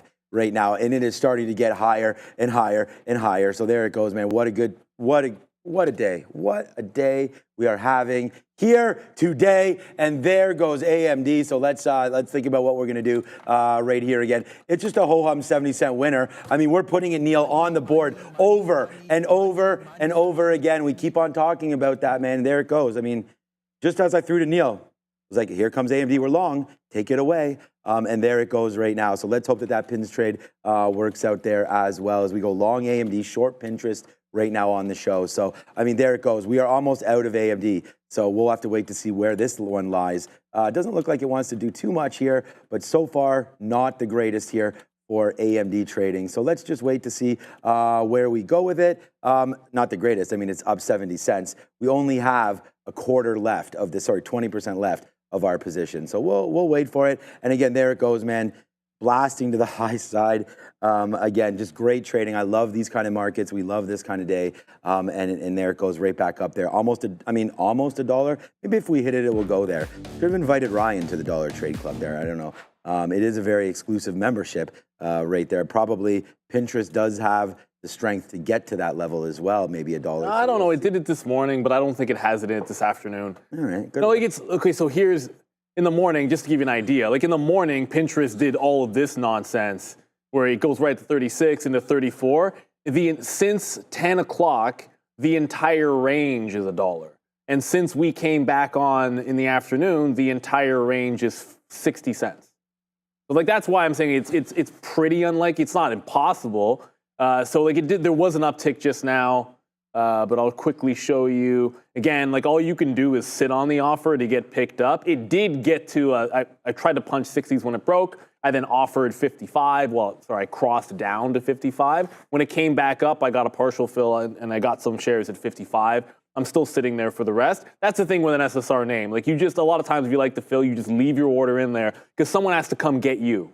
And when I say SSR, it's the uptick rule that's in effect for Pinterest. If you're old enough, you know exactly what that is when every stock was like this. It means if you want to sell aggressively to the bid, meaning you see a bid, you hit the bid, you're short, the last tick has to actually be green, which when a stock is tanking can be a little bit difficult. So just going to check back in on NVIDIA. I want to see if that's not holding 117 at all. So that was probably a good idea to get away from that stock temporarily. As Nvidia started to pull back, and remember, the breakout came at 116.25, and the reload was down here as well. So that would be at least a decent spot where you could pick some up. So we'll see what happens with Pinterest. About 10 cents in the money, but you can see 32.35 is the next support level. So I want to get something in there at 37. If there was a cool athlete that wore the number 37, I would say it.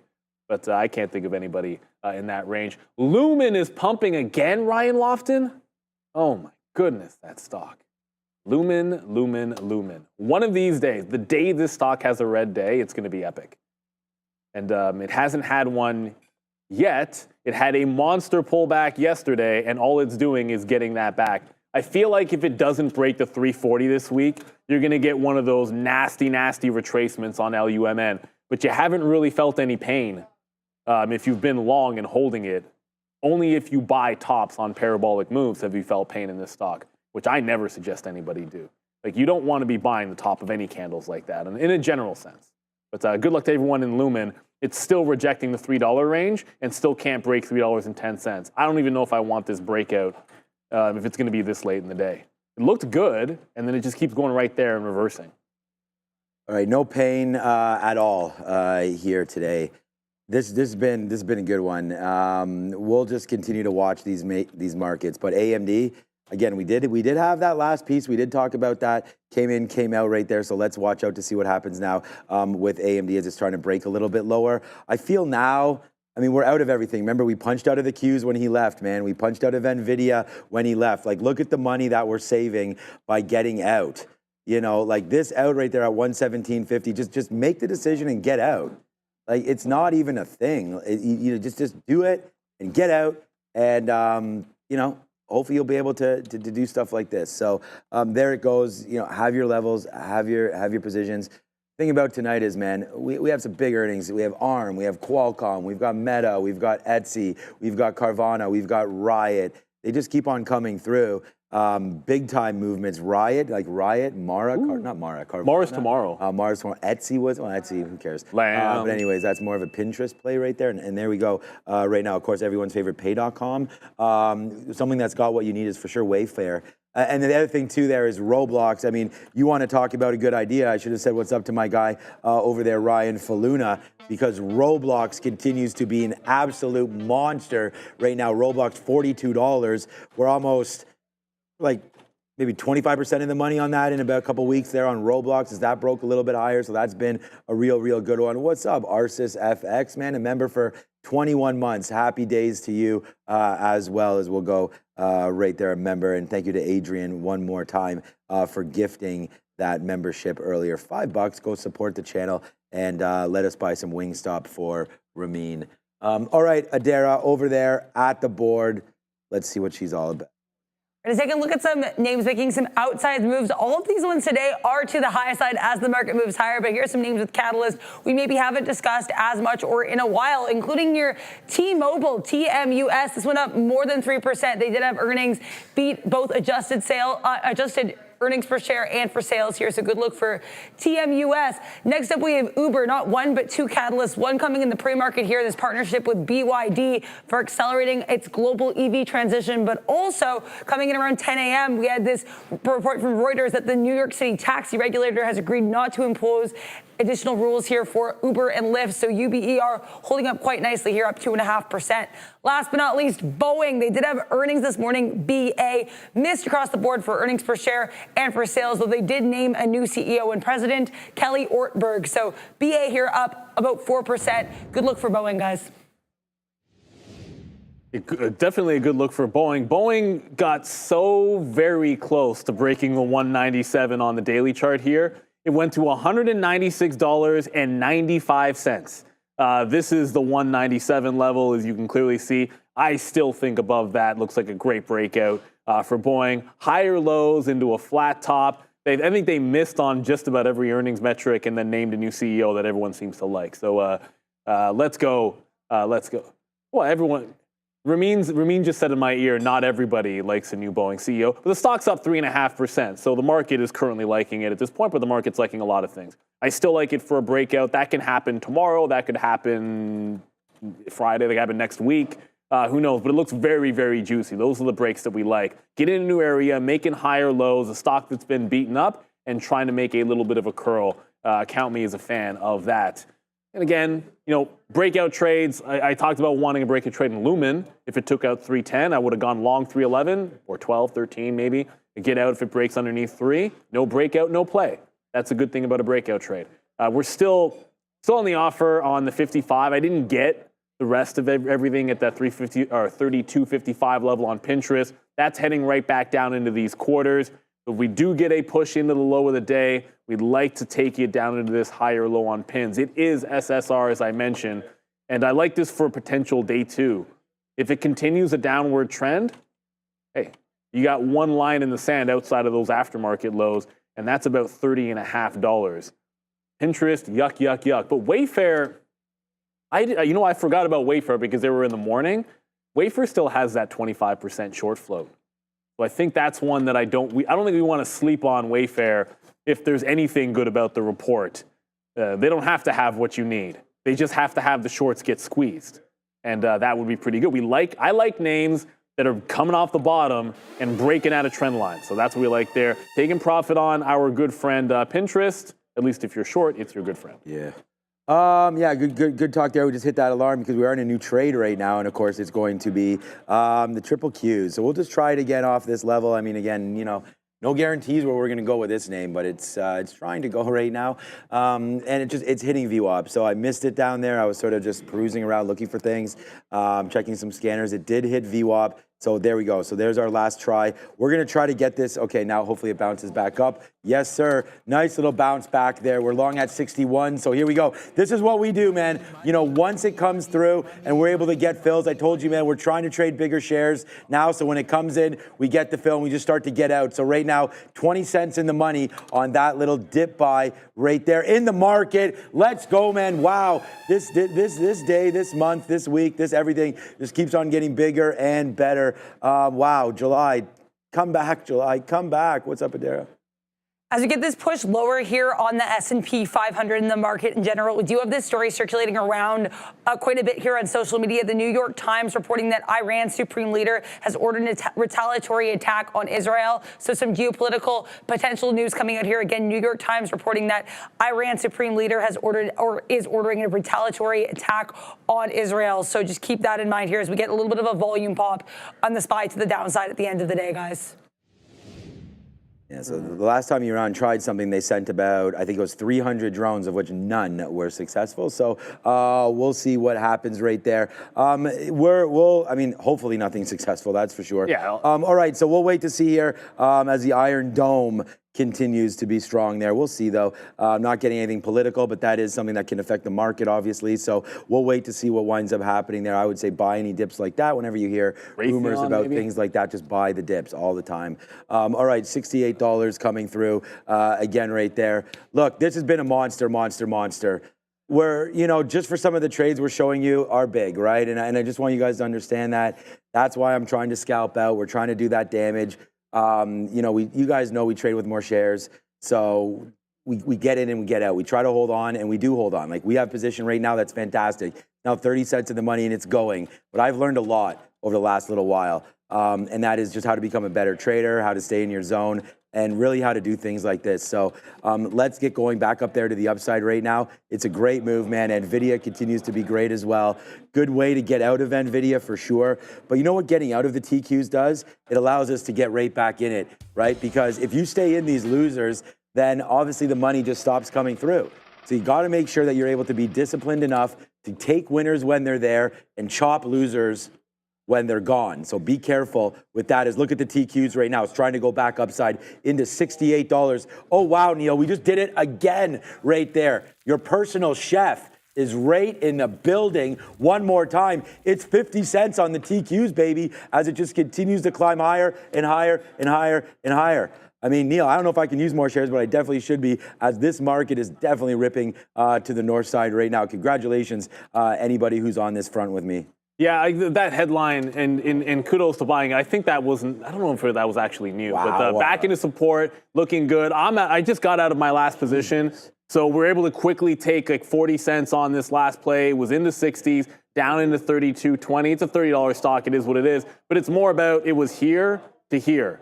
That was the plan of action. Once it lost the top, simply went short when it broke this level, which was 32.60. Short underneath. Didn't. And again, it's SSR, so when you try to get the fill, you get what you get on the way back upside. It didn't really take the entire level at 55. And then we'll try to get back in. I'll probably cancel this and reevaluate. It's past 330. At the end of the day, we'll be happy. We got out of the long NVIDIA, I think, at the right spot. I was looking for a retracement back a little bit tighter into this level here, like 115.5, so we could take it to 115. It ends up bouncing right at 116. That didn't fit, like that just didn't fit risk to reward to me because of the 117 level. So you're right in the middle, 116 to 117, 116 to 115. If you have trouble here at 17 again, which is a huge level for NVIDIA, then the risk to reward didn't really set up to risk that much. So if we get into VWAP, there's not that much time left. You do still have 15 minutes until the imbalances come out. There are a few names that are looking at least a little bit interesting going into the close. Early look, Walmart, 1.3 million to the buy side. Kenvue, ignore that. 4.4 million to sell on Kenvue. It's there every single day. There's always some kind of an index action going on as they do this whole unwind with the J&J. So watching Walmart potentially here, we have seen at the end of a month, at the end of any month, you are likely to get a few bigger imbalances, which can move the market. If you remember yesterday's show, NVIDIA came out 5.5 million to sell, maybe 5.8 million to sell. And there was a very quick chance to trade it off an even dollar break. Gave you a pretty simple scalp trade if you're fast enough, 50, 60 pennies. If they came back, retested that level, you got another shot. And then at 355, when the imbalances started to pair off, boom, it broke out the top. It's a very quick trade that you might be able to take advantage of. I'll be just checking out NVIDIA on the off chance that it does the same thing for us that it did yesterday. Able to bank a little bit. The only thing I'd do different is get it all out before 355 instead of holding on to a small piece like we did yesterday. So I'm going to be watching pins and NVIDIA for the next 15 minutes. Oddly enough, the last two things that we traded. If I get a pop, I want to short back into the pop on Pinterest, see if you can't get into the low of the day. Not everything's going up at all. Ooh, boy. Uh-oh. Right. Uh-oh. You know what we forgot to do? What? Oh, man. I keep forgetting to go over to this name every single time. We have not been talking enough about Meta and Tesla. So one, Meta, the brick wall on this, you know what, I wasn't thinking short anyways. It doesn't really matter. I wasn't thinking short on Meta, but brick wall at 476.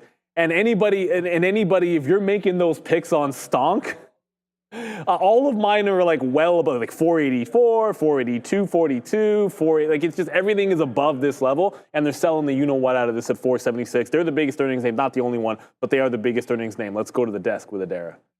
This part of the show brought to you by PIA.com VPN.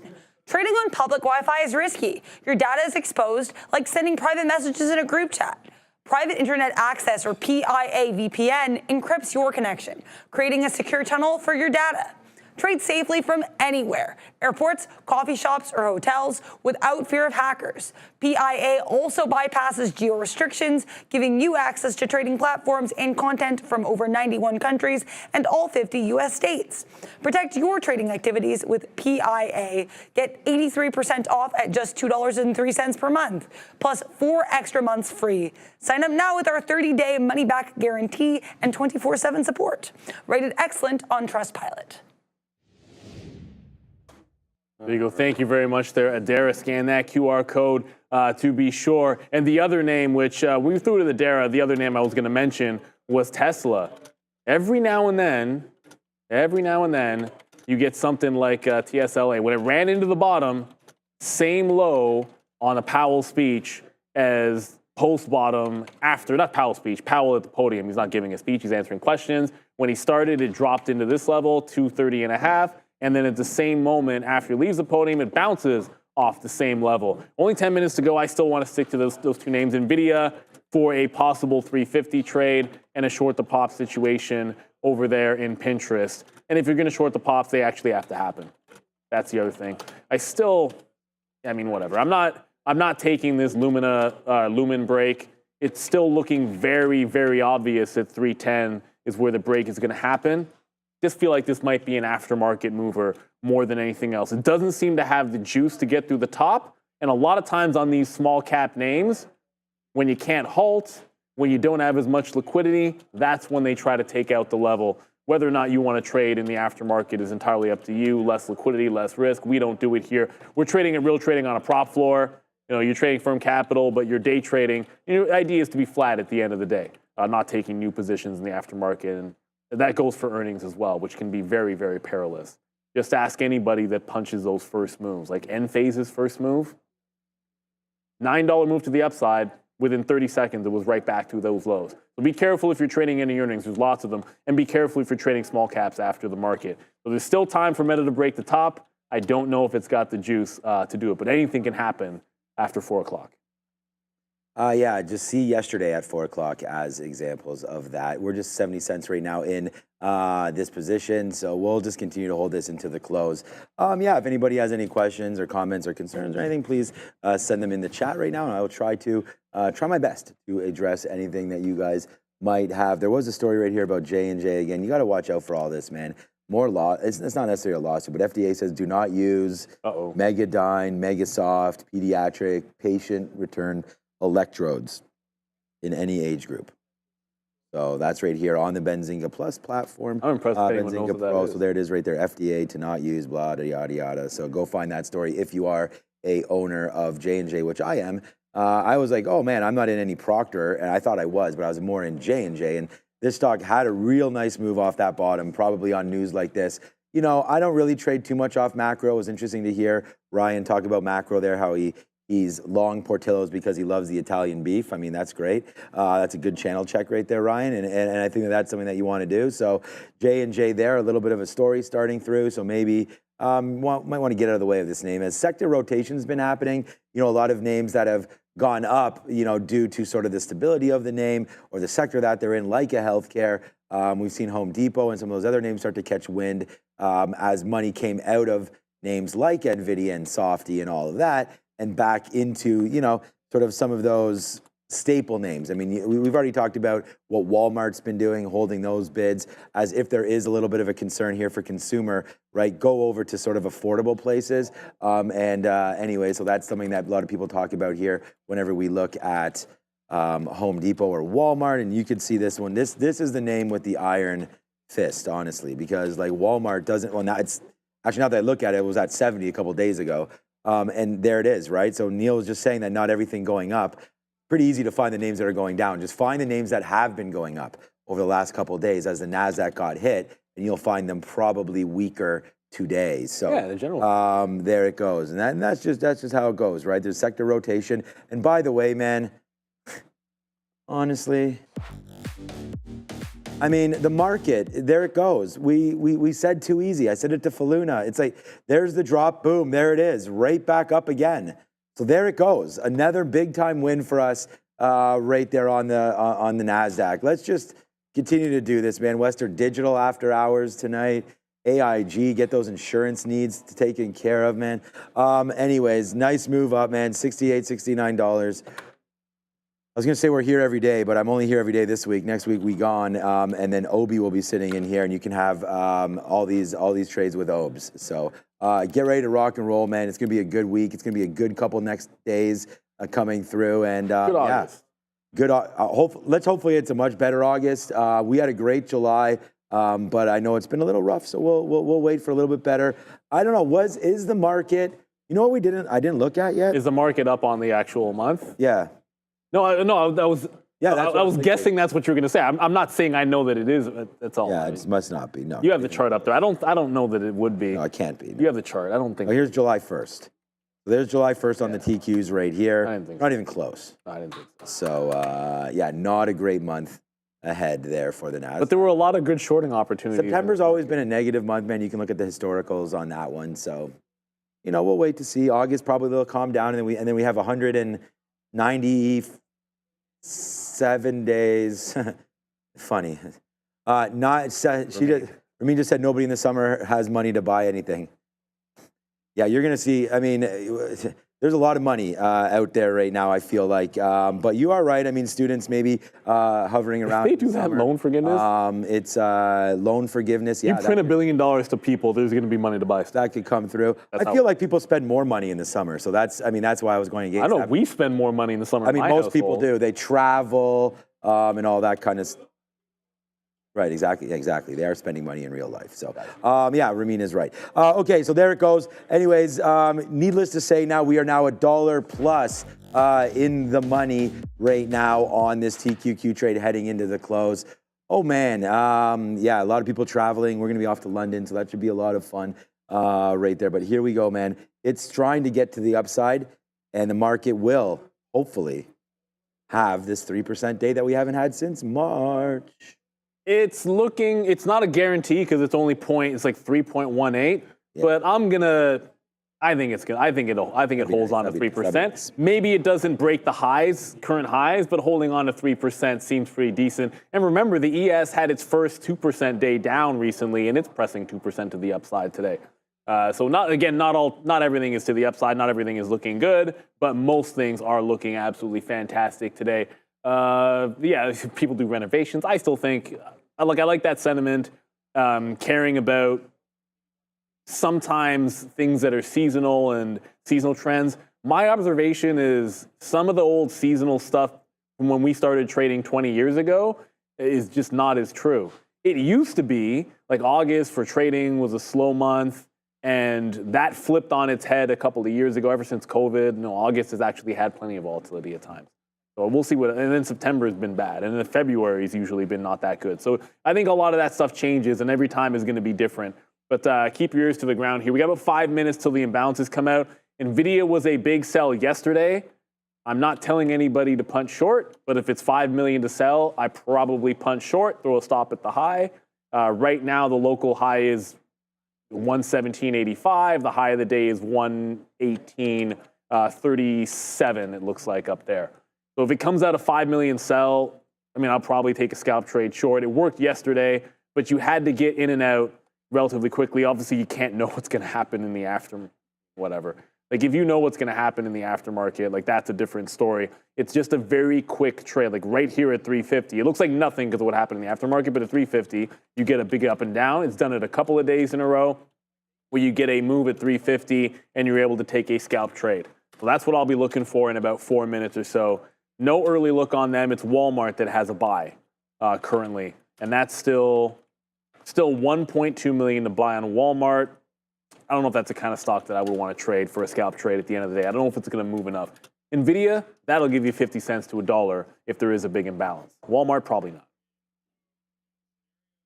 Right. Bitcoin, look, yeah, Bitcoin 65 and change. I'm not buying Bitcoin until 54.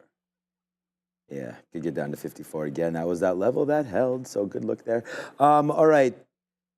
I might, like Neil said, man, we're getting close to those imbalances. I might just take a 69er and fly because honestly, man, this has been that day. It's been that day. So we'll have that day and be happy about it. So let's just keep on with the good vibes like we keep saying here on the show all the time.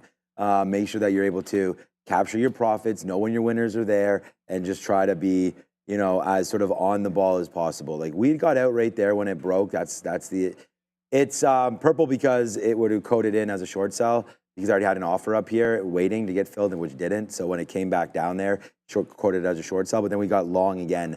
And right now I'm debating maybe punching this thing out as those imbalances come through here soon. So definitely something to look at for me would be those imbalances. So we'll see if we can get out at 69 or so on that one. Oh man. All right. So that's that. Let's just take a quick look at Starbucks.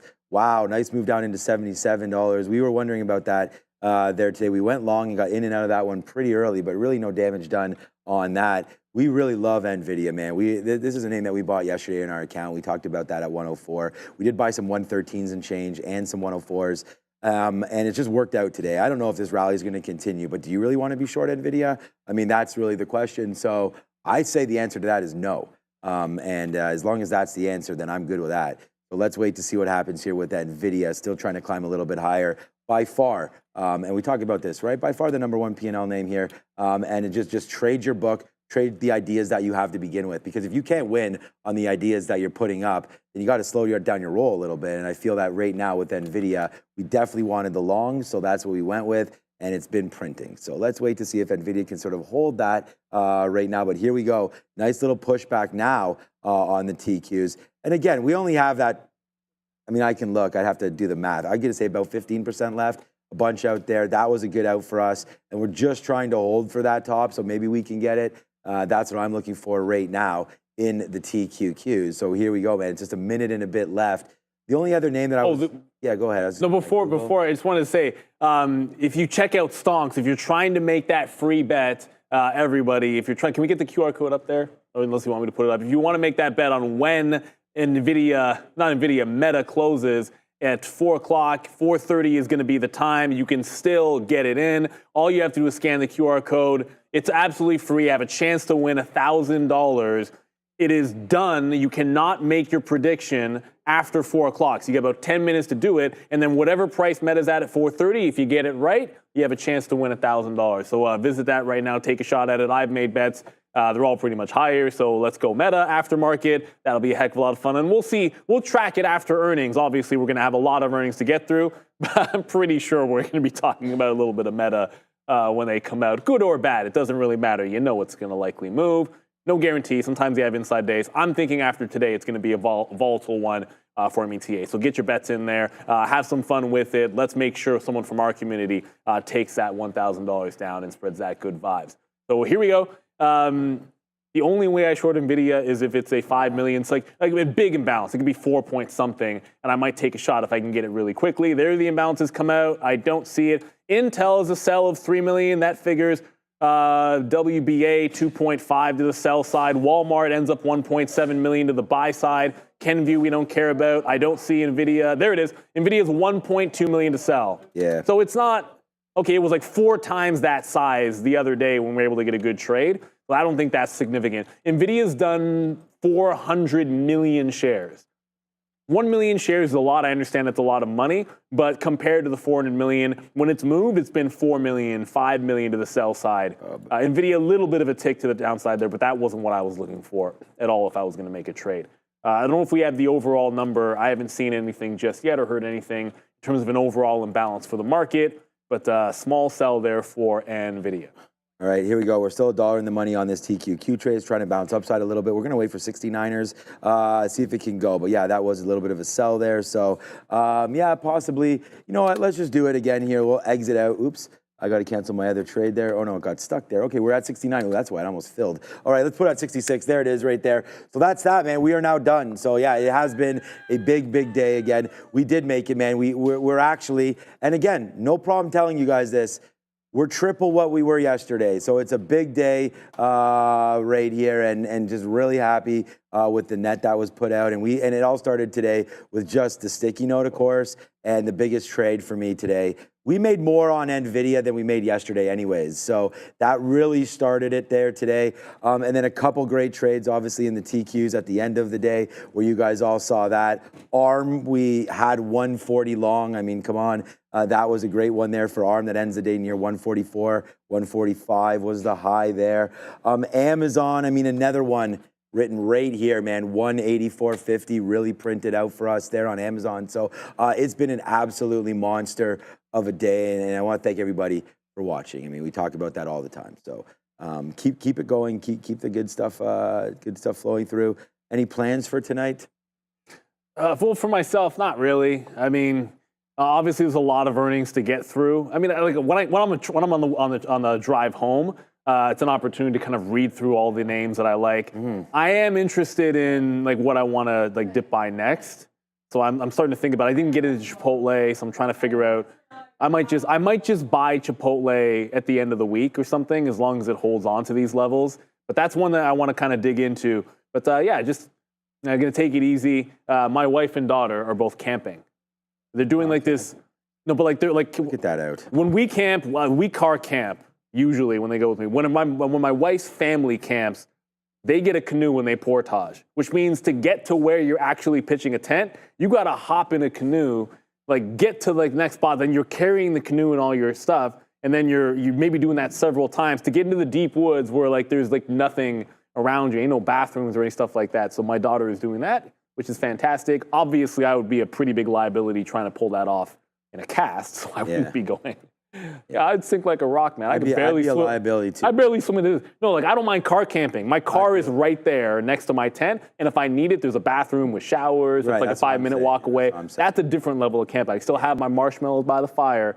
But if ish gets down, there's a building I can go to. I appreciate civilization to some extent there. But yeah, heads up for camping, man. Lots of fun there as it goes. I've promised never to go camping basically again. I really liked I love camping. I've been lots of times. But I mean, you know, in a cottage, just relaxing, that's what I'm all about. But here we go. With only now 5 minutes to go. I love camping. Oh, camping's so much fun.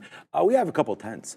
Still, you know, plan to put those in my backyard right now. Okay, 67. Oh, my backyard can be dangerous, man. We got coyotes running through there, man.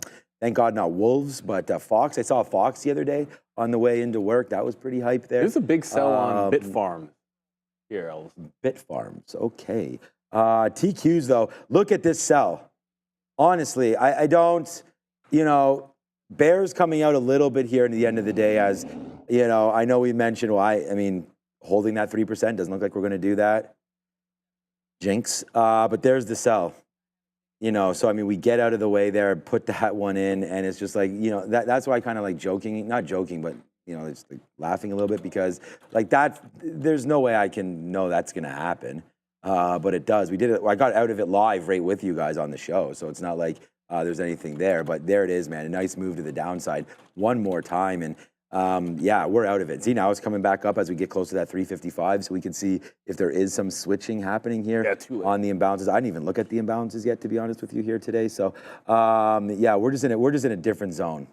You know, we're just built different today. So that's, and I hope we can continue to do that every single day, man. And I talked about it, you know, wear the watch, wear the beads, wear all of that, you know, and just have those good vibes coming through. And that's exactly what we've been doing. So, yeah, Kenview there, a sell. All right, Bombardier. Okay, yeah, there's Bitfarms. You mentioned that paired off. Well, yeah, there was Walmart. We talked about the sort of iron trade that is at some point there for Walmart as that keeps on holding up that bid at 68, although, like I said, man, another little of a rotation into the retail spot. Riot coming with earnings here. I mean, that should be a riot for sure. And we'll see what happens there, down 1.36% now. And trying to look a little bit lower is Riot right now. So we'll see if there's anything involved with that. But, you know, coming through for Bitcoin's down to 65,250 right now. Quick little look on Mara. I hope, Marathon. Before I get up to the desk, I hope Ryan got out of that IWM trade. Didn't realize IWM. I mean, the market bounced off of key levels. Everything got given back. Shout out in the chat to people pointing that out there in IWM. Right back in, like a $5 drop here on the Russell. VXS, the sell amount on Bitfarm was 5.5 million, then paired off to 1.6 at 355, which was a pretty decent move. It actually moved about like 2 or 3% to the downside, but that wasn't there at 350. Like it was not there at 350, then it sort of appeared after the fact. So if you're keeping a tone to that in tune with the imbalance locator, sometimes you'll see things pop up like a couple of beats after, and that would have been an opportunity. But you've got to get it really, really quickly. You don't want to be punching those lows because just because it's a sell imbalance doesn't mean it's going to go down. That is not how it works. You got to get that trade as fast as you can if you're going to make it. I'm going to mosey on up to the desk. We got a Dare myself doing the market recap. Meta, oh Meta, what for art thou, Meta, and ARM, and Qualcomm, and a bunch of other earnings. Let's get onto the desk. Great day of trading. Good luck. Well, you're not trading any. Well, I don't know if you're trading any of the close. Probably not. There's no imbalances in there. But let's hope that all of our bets pay off. It'll only be one of us at Songs.com with that Meta pick. All right. Yeah, good luck to everybody with that one. Go over to songs.com. You have 2 minutes or 3 minutes to get that going through there. But yeah, we'll be doing some more work with them, right? Every day this week, we'll be doing that songs.com bit. So get ready for that one. And we'll flow through. So yeah, man, just watching how the market's going to end the day here. The TQs are bouncing around. The best name for a long time around here has been NVIDIA. Hopefully it's going to continue with that. Tomorrow, another name that I'm looking at tomorrow would be NVIDIA. Let's just check in on some of the movement here on Microsoft late end of day. Wow. I mean, to have put a bet on, when I found out that we were doing the stonks.com last night, I sort of thought it might have been something about betting on, meme stocks, things like that. But it's great that we're able to do it into closing trades for earnings reports. So that's absolutely great. And Microsoft yesterday, the reason why I bring this up is that there's that play at 4:30, right? I mean, we had a huge move to the downside there as this market came to a close, and then Microsoft came out. We bounced completely off that April level of 390, and then now the rest is history as it just keeps on moving back up to the upside here to end of the day. So nice move for Microsoft trying to get back to Greensville. I don't think it will unless something crazy happens here in the close. So that doesn't look like that's what's going to come through. With only now a minute left in the day, we could check back in on those imbalances real quick. NASDAQ, there it is, man. It's 3% right there for the NASDAQ. So let's say, yeah, buddy, for that and see if we can hold this 3% on the Qs here into the close. Let's watch the Qs. So here we go. Here's the triple Qs. Let's see if we could stay 3 above that level would be real awesome. So here we go, ready to go with less than a minute left. We'll have Adara ringing the bell, then we'll flip it right over there as we have big-time expectations tonight coming right through. Meta, Etsy, Qualcomm is coming through. Many more names. ARM. ARM is going to be monstrous, I feel like, coming out very soon. All right, there's the Qs. It's trying to hold. Now we're trying to get back up to the upside. Carvana, another name in Riot. All right, come on, market. Get going right now and see if we can't make that move all the way back up now. Hold it. Hold 3%. Can we do it? 305. Where are those imbalances going to put that last tick here? Looks like we could wind up holding it. I'm going to hit the countdown right now. Now there's only 10 seconds left. Come on, NASDAQ. Push, baby. Push. Stay above there. With only 5 seconds left, we are still above. 3%. Oh, no. 2.98%. 2.99%. Close it. And we are not 3%.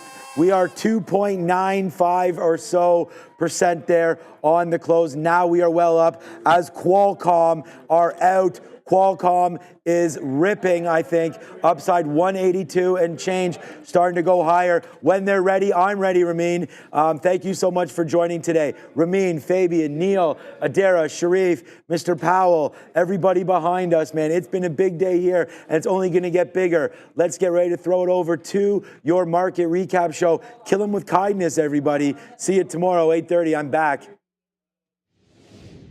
Welcome, everybody. Qualcomm is already out, as you heard Sean already say. It's up 8% currently. We're going to get the numbers with Adara. Still waiting on ARM as well, but it looks like a pretty decent beat on EPS here. And top and bottom for Qualcomm, up 8% currently and still going higher. Adara, let's get those numbers. Yeah, I mean, I think with Qualcomm, it's worth noting they beat for earnings per share and revenue, but they also, their outlook is pretty great as well. I'll start with the numbers from this current quarter. Revenue for fiscal Q3 for Qualcomm coming in at $9.39 billion versus estimates of $9.22 billion. That would be a beat. Earnings per share, $2.33 versus the estimate of $2.25. Another beat. Now let's talk about guidance for fiscal Q4. Qualcomm is seeing revenue between $9.5 and $10.3 billion. Estimates were $9.71 billion. So the upper end of that going to be a beat. For earnings per share, they are seeing Q4 earnings per share between $2.45 and $2.65. Analysts are looking for $2.45, so largely a beat as well here for Qualcomm. So yeah, interesting look there. Also for Q3 revenue, we're seeing this estimate here apparently. Oh, sorry, that was their already reported revenues. Lots of numbers coming in. They beat though, guys, basically across the board. Yeah, and coming right up into, I see a couple people in the chat, Ponzi mentioning 195. 195 is a big level of resistance for Qualcomm, now 14% into the upside.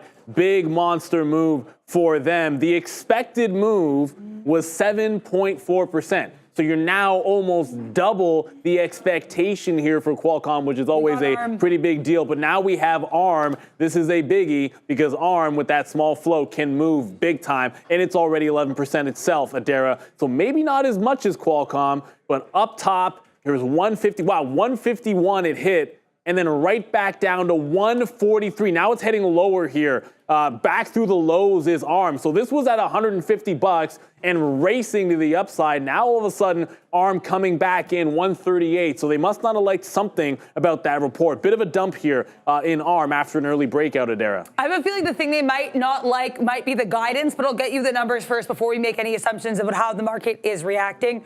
We do have earnings for Q1, fiscal Q1 for ARM, 40 cents per share versus estimates of 34 cents per share. That is a B.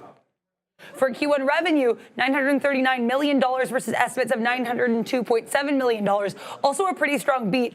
Now we have to talk about guidance. So for fiscal for the fiscal year, they're seeing here revenue of $3.8 billion to $4.1 billion.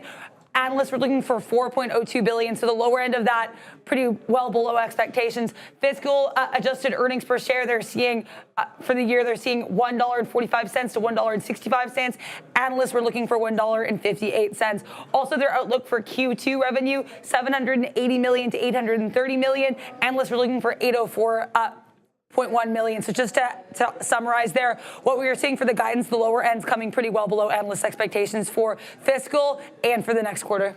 Yeah, good update there, Adair. And I think that this speaks to the dangers, as we always say, the dangers of trading after market on these earnings plays, especially if it takes out the top, I'm going to go long. Because when they got the top line numbers, this broke out the highs and was absolutely flying. Now you're giving back the gains that it had on the day through the lows, and you're about to at least test where this thing closed. So ARM, a big time move back up and down, but they aren't alone. Lamb going to the upside as well. If you don't know these, hey, you got chip names, then you got the guys that make the stuff that you need to make the chips. That's Lamb. That's ASML is the same thing there. AMAT falls into that bucket. But I do see Lamb. I think they should be out already. You do have a bit of a move to the upside. It's not an egregious one. This was trending up all day, so I mean, it was already up at the close. But now you got 920 to 932. So another point added off the top here as Lamb looks like they are out, breaking out the highs on Lamb. And again, already trending most of the day. This was yet another stock that just bounced clean, 200 period moving average and obvious resistance. But Lamb starting to run, and now we got Meta. So forget about Lamb. It doesn't matter that much. It is all about the granddaddy. Meta. What? I'm not. What's wrong with? I'm saying what everyone else is thinking. Meta is the one, and Meta is absolutely going nuts in here. I can't even flip to the stock. It's actually at 508. Numbers? Let's get the numbers right away because you're already 8%. Yeah, Q2 earnings per share for Meta, $5.16 versus estimates of $4.73. What a beat. Now let's talk here about revenue. Let me see here. That's kind of get the right order here. Q2 revenue also a beat, $39.07 billion. Oh, sorry, that's actually, $39.07 billion versus estimates of $38.3 billion. Great. Pretty nice beat there, 39.07 versus estimates of 38.3 billion for revenue. Let's see what other numbers we're getting here. Quote, Meta AI is on track to be most used AI assistant in the world by end of the year. So apparently their AI assistant doing quite well here as well. Their outlook though for CapEx, we know the CapEx was a concern last quarter, quite a big concern. They're now seeing CapEx outlook for 2024 between $37 and $40 billion. Estimates here were $37.14 billion. So top end of that a little bit above estimates here. Just some of the summary of some of those numbers, guys. Yeah, and they love it. It's at 511 still. I mean, it got up to 511. Throw it in the chat for everyone that made those plays over at stonks.com. It was the price. It's not where it moved to now. It's only 406. It's where is Meta at 430? That's the real question. But at this point, if you didn't go over 500, you're not looking very good there because Meta's flying. Everyone owns it, and they're probably, most people probably own this, so you're just going to be smiling anyways like the rest of us. Maybe put the smile on your face. ARM wasn't that good. Lamb good. Qualcomm good. Meta fantastic. I'm going to put it in the fantastic zone. We do have, I think we have Riot out as well. Let's check on that one, Adair. I just saw that one, okay, maybe not, but Riot to the downside here, but it might not actually be out just yet. They reported some numbers here, but not I'm not seeing everything. And this also came out right at 4. So earnings per share, they lost 32 cents per share. Analysts were looking, if I check my notes here, I was seeing an analyst estimate there of a 16% share loss. So that would be double the expected loss per share. Again, if this is the number here, we're getting 32 cents. Not good. I was seeing estimate of 16-cent loss per share. Also, they reported $70 million in total revenue and their deployed hash rate of 22 exahash per second here during the quarter. For the revenue, though, that would be a miss, 70 million. I was seeing analyst estimates of 71.3 million. They did miss across the board. Again, though, that number came out at 4, so it might be a delayed reaction. Also, we were looking for Etsy here at 405. I know some people were looking for that as well. I think it might be out. Yeah, they're out. But before we get to that, when you have one bad, I want to put a smile on everybody's face. In addition to adding a record $329 billion of market cap value, NVIDIA, I'm shaking, I'm giving the old head wag for NVIDIA. It's actually still going in the aftermarket. So another press, 119 just got hit on NVIDIA. You can't stop it. You can only hope to contain it. Kind of like people would say LeBron, but I'm going to say Michael Jordan. But yeah, not a great look over there for Riot. It is Etsy that is now going to be on the move. You're going to be rapid fire with all these earnings. And again, another false break, this time to the downside on Etsy, now back through the top. It's at $67, about a $2.50 move from previous close. But from bottom to top, it's about, actually I had it right, $2.50, bottom to top. Not a gigantic move here for Etsy. And I don't think it's going to have the same kind of excitement that some of these other names are going to. 13% short float, which means as a day trade tomorrow, if this can get through the 200 period, maybe you go squeezing a bit. But come on, when NVIDIA is doing what it's doing, when Meta's doing what it's doing, which is fantastic, Etsy, I'm going to call those couple of points a nothing burger. Yeah, that's fair. I can give you guys the numbers, though. It did. We had Boeing this morning announcing a new CEO during its earnings report. Etsy actually announcing the planned retirement of its CFO, Rachel Glazer, during its earnings report here. So Etsy CFO planned retirement, though Rachel Glazer will remain until they appoint her successor. They did beat here, though, for revenue. Etsy for Q2 revenue, $647.8 million versus estimates of $629.6 million. They also reported adjusted EBITDA above expectations for Q2, $179.4 million versus estimates of $164.5 million. Also, some questions here about Lam Research. So just to go over those numbers here, they did have a bit of a revenue beat here, $3.87 billion versus estimates of $3.823 billion. They also, let's see here, what we're looking at for estimates. Not seeing anything compared to for their guidance, but for Q4, for their fiscal Q4, they did also beat EPS estimates, $8.14 per share versus estimates of 7.58 cents per share. So again, beat for revenue and earnings per share, guys. But the Lam did reverse the move. So it was holding up higher. When you get the rest of the numbers and get some of that guidance in there, it doesn't matter if you beat, but you're going to get a pullback back through 900 on Lam. It's currently trading 890. This is where it was at the open. And you talk about levels. The bottom right here at 930 was a wick down hold of 880, and that's where it just bounced. Can it hold on to it? Lam's a solid company. It had been making some power moves in a general sense, but yeah, that bounce off to 50 period, not looking great. Here comes, this is the danger zone. Highway to the danger zone that is Carvana, as those numbers are out. And so far, heading to the downside is Carvana, joining ARM, and now Lam to the downside. Carvana ticked 117, now back up to 132. That is a 10% back and forth. Adair, what are the numbers? I'm going to start with the most shocking and maybe important eye-catching number here, and that is going to be their revenue guidance here for, their EBITDA guidance here for the fiscal year 2024 adjusted EBITDA guidance, $1 billion to $1.2 billion. The estimate here was $891 million. They're guiding $1 to $1.2 billion versus estimates of $891 million for the fiscal year EBITDA. That is a wild number. I just wanted to put that out there because I saw that and immediately said, this is interesting to me. In terms of Q2 revenue, coming in at $3.4 billion versus estimates of $3.24 billion, that would be a beat. Adjusted EBITDA for this quarter beat pretty heartily, $355 million versus estimates of $251.7 million. Let me see here. I'm looking for their earnings per share. They did announce they sold, apparently the retail units sold 101,440 units. I'm still not seeing their earnings per share here, but that was net income coming in at $48 million for Carvana. Wow. So, like, I mean, keep in mind with Carvana, it's not always about the fundamentals. Obviously, the beat is good, but that revenue number, if you prorate that, that's like $13.5 billion on a year. If you prorate it, they were at a pace of 11. It's a $28 billion market cap. So it is still trading at quite the expensive multiple. It doesn't matter what you think of the earnings. This was at 120. It's at 150 now. Sorry, check that, 148 Carvana. So like these reversals, if all you do, we said this is the lesson of the day, if all you do is react to the initial move on earnings or a piece of news, you're going to get yourself in a world of hurt. Because when these things pop out the other way, there's some people trapped short, and in a stock that there's already 19% short, you don't want to add your name to the kill list if you don't have to. So initially move down. Now you are at 150 on Carvana. Carvana is breaking some backs here, as this is a 52-week high. Now, obviously, technically 52-week highs, you have to do it in the open market, but we don't care because we're a trading show, and this is going to break some backs. If this holds this top on Carvana tomorrow morning, there are going to be a few short sellers that are going to be doing this.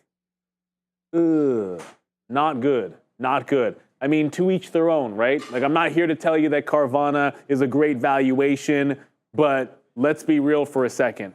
It's been trending up for a hot minute.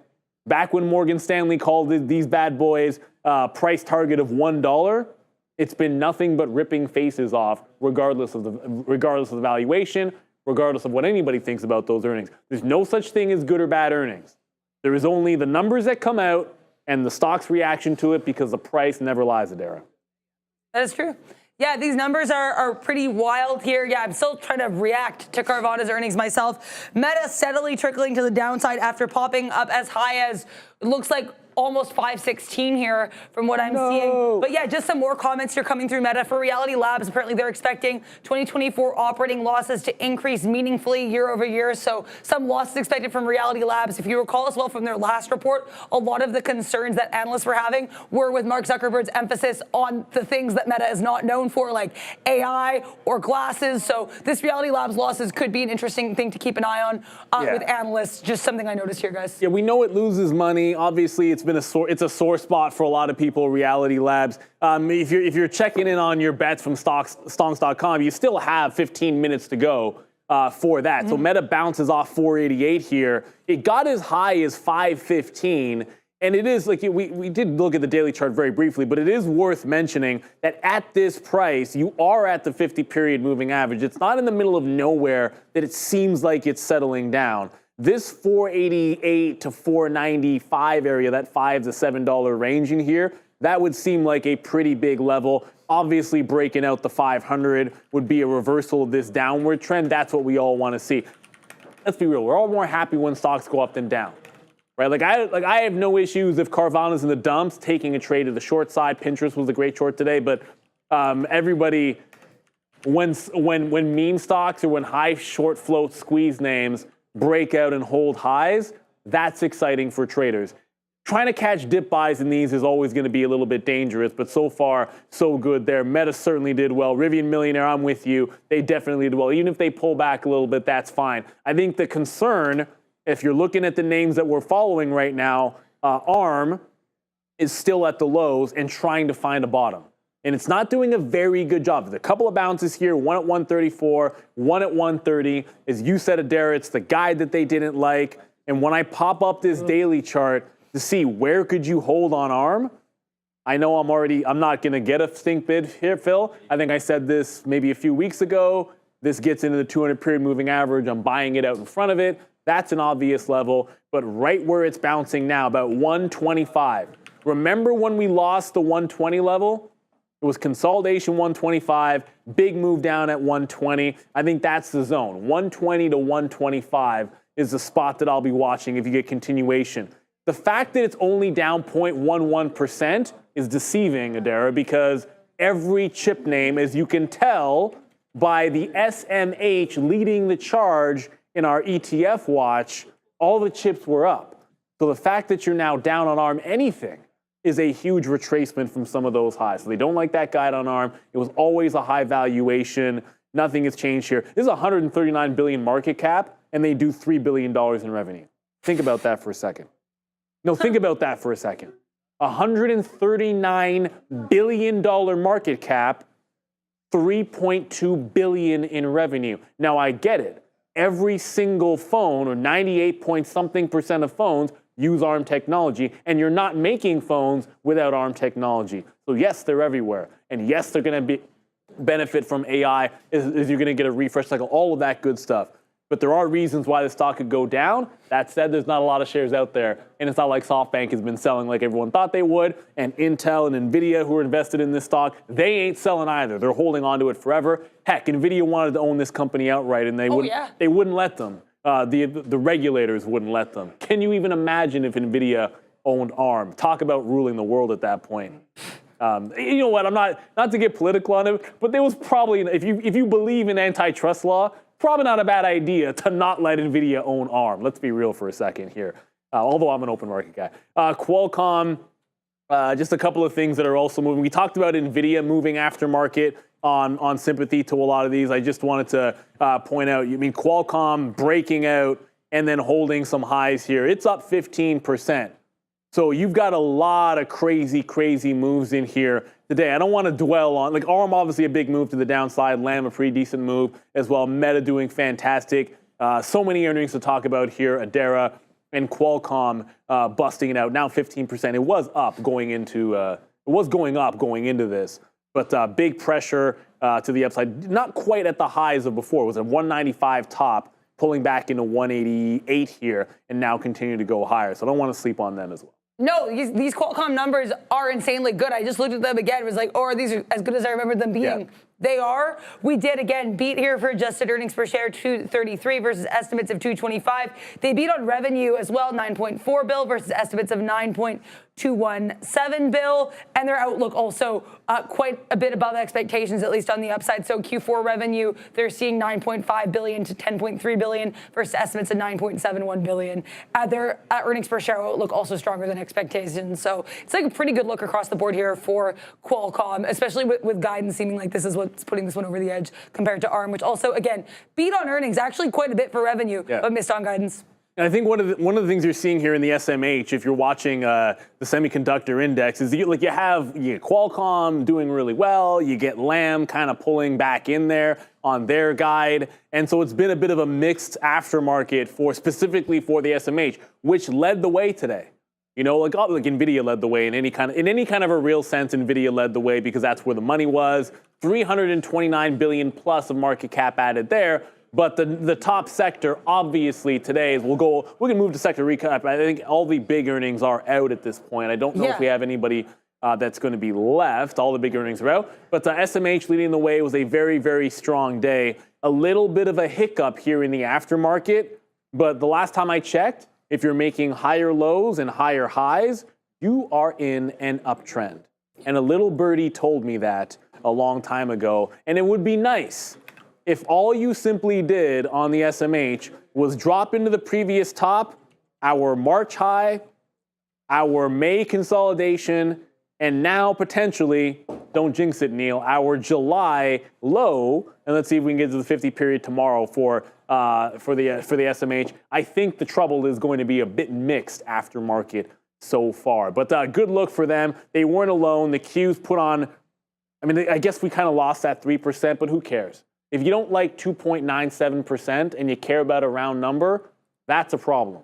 We should all be happy that the market came back up here. Just one note on the Qs, we got hurdles to get through. We got a big one to get through on the Qs. It's not nothing, but let's pop in the daily and see what we're up against here. This low back in what day is this? The 24th? 24th of June, 474. We then put in the same low here and bounced, 474. We then lost everything. Well, we didn't lose anything if you got out, whatever. We lost that support and made a fresh hold at 474. The 50 period moving average on the Qs is at 474. So what do we need to do tomorrow to continue this? Break out 474. Everyone's going to go always back to the well. There's a really, really good, it's just a mathematical thing. If you want to predict the price of a stock tomorrow, look at where it closed today. That is the most accurate thing. To me, it kind of flows with if you want to predict the action, what's going to move the most tomorrow, what moved the most today. So I'm going to start looking for leadership tomorrow in the Qs, in the SMH, in NVIDIA, exactly where we were before. And if we're breaking out 474, do I want to be shorting anything that's strong in the Qs? No. That's why you short things like Pinterest that had bad earnings. Yeah. So maybe Riot, which is down, if you're looking for short opportunities, it might just be a name like them. But if the Qs are breaking 474, back off. Let the shorts get squeezed and join the party to the upside, I think. Yeah, another name worth noting here for earnings as well, because I was seeing some questions about this one in the chat, just to go over Albemarle. They had quite the miss here for adjusted earnings per share. So I thought, let's talk about this one. 4 cents here versus estimates of 41 cents. So again, Albemarle's adjusted earnings per share of 4 cents per share here versus estimates of 41 cents per share. They beat here for net sales, 1.43 billion versus estimates of 1.34 billion. But this guide in the CEO interview not looking especially promising because the CEO, Kent Masters, is saying that the lithium market is not improving and actually, quote, probably getting a little worse. So this is not the report, I think, of anyone's dreams here. And ALB saw some people asking about it in the chat, so I wanted to give the quick summary of those earnings. Yeah, you don't want them saying that. That's not necessarily going to be good. At the end of the day, I know Rivian lost a bit at the end of the day. They're heading to the downside. It's not doom and gloom, probably. Just checking out Rivian. I wanted to see if there was anything reacting off of that. But specifically to Albemarle, you get a bit of an up and down, and it's going to end up flat on the day. I think the bigger story for a stock like this, as we can all plainly see, is it's not going too well.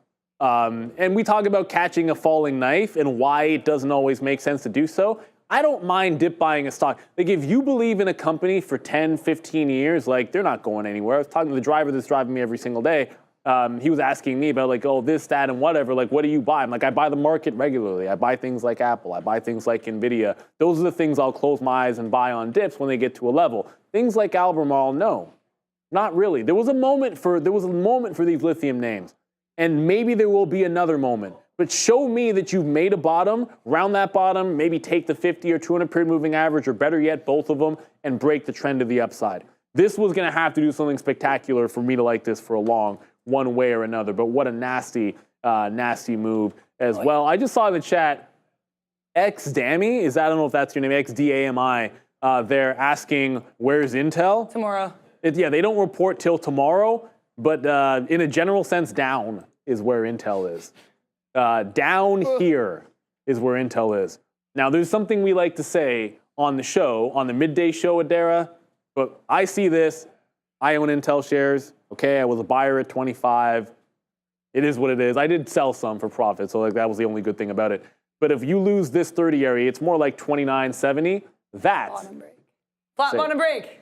You said it. I'm just saying. I'm not saying I'm going to be happy that it's going down, but I am going to short it if it makes that flat bottom break. Whether it does it tomorrow, after earnings, doesn't make a difference. Whatever it happens to do, we got to be all over this one. Like, obviously, you had the big move in NVIDIA today. So when we talk about things to review, I think everything starts and ends with what was the one stock today. Like, if you had to pick one stock to trade, what were you going to trade? I don't think necessarily AMD would have been a bad decision. I can argue for them. It's a chip name. They reported their earnings. NVIDIA, and when I sat down, and Sean and I were both looking at the same thing. We were both looking at a bunch of different chip names, maybe a little bit of Tesla, Microsoft as well. NVIDIA had done 7 to 8 times the volume at like 8 o'clock, half an hour before when the show started. That was a big deal. And then what you got here out of NVIDIA, the way that it just pressed at that open was incredibly impressive. It was what it was doing off the 100 as a start. Then you made higher lows all night, came back in, and at the open, you just held the first dip at that 112 level. And then were you able to get, I mean, I don't know, like I had a 114 break that worked. John had a 115 break that worked. It dipped 114, then 115. There are very few ways you could have traded this long that didn't work out. But my question to you, Adara, is did you get any NVIDIA trading in there today? I know there were a lot of things happening in the midday, maybe not as much movement on a Fed day, which sucks sometimes. Fed slow things down going into 2. But do you have any luck with NVIDIA? No, I didn't even actually trade NVIDIA because it didn't have any levels that I was like super into. I had some levels in AMD, which I traded to mixed success. I mentioned this right at the end of the midday. I did get shut down today, and I know why that was, and that actually kind of leads me to my AMD trade. I'm a scalper, so I feel like my natural, like I'll trade other ways, but I think naturally I sometimes see levels as scalps. And so I kept holding for bigger moves, and it's like, Adara, just get the move and get out. And so that was the case with AMD there. I had initially the short from 145 to 144.80, could have had it run more, didn't. It was okay. I took profit on it. Then when we bounced off 144.80, I got back in. Had I scalped, that would have been beautiful. I didn't scalp. I held. I lost on it. So, Gotcha. and the same with Amazon. I had like 4 trades at Amazon. All of them would have been profitable had I scalped. Took profit on half of one of them. So I think that was like a huge lesson for me today. Excited to come back to those markets. But yeah, AMD pretty much exemplified a little bit of that. But I'm looking at AMD, NVIDIA, Qualcomm, maybe ARM tomorrow. You gotta just keep pushing. You know, the thing I heard you say is like, if I scalp, you always describe yourself as a scalp trader. That's the most important thing. Know the kind of trader you are. You're a scalp trader, make sure you're a scalp trader.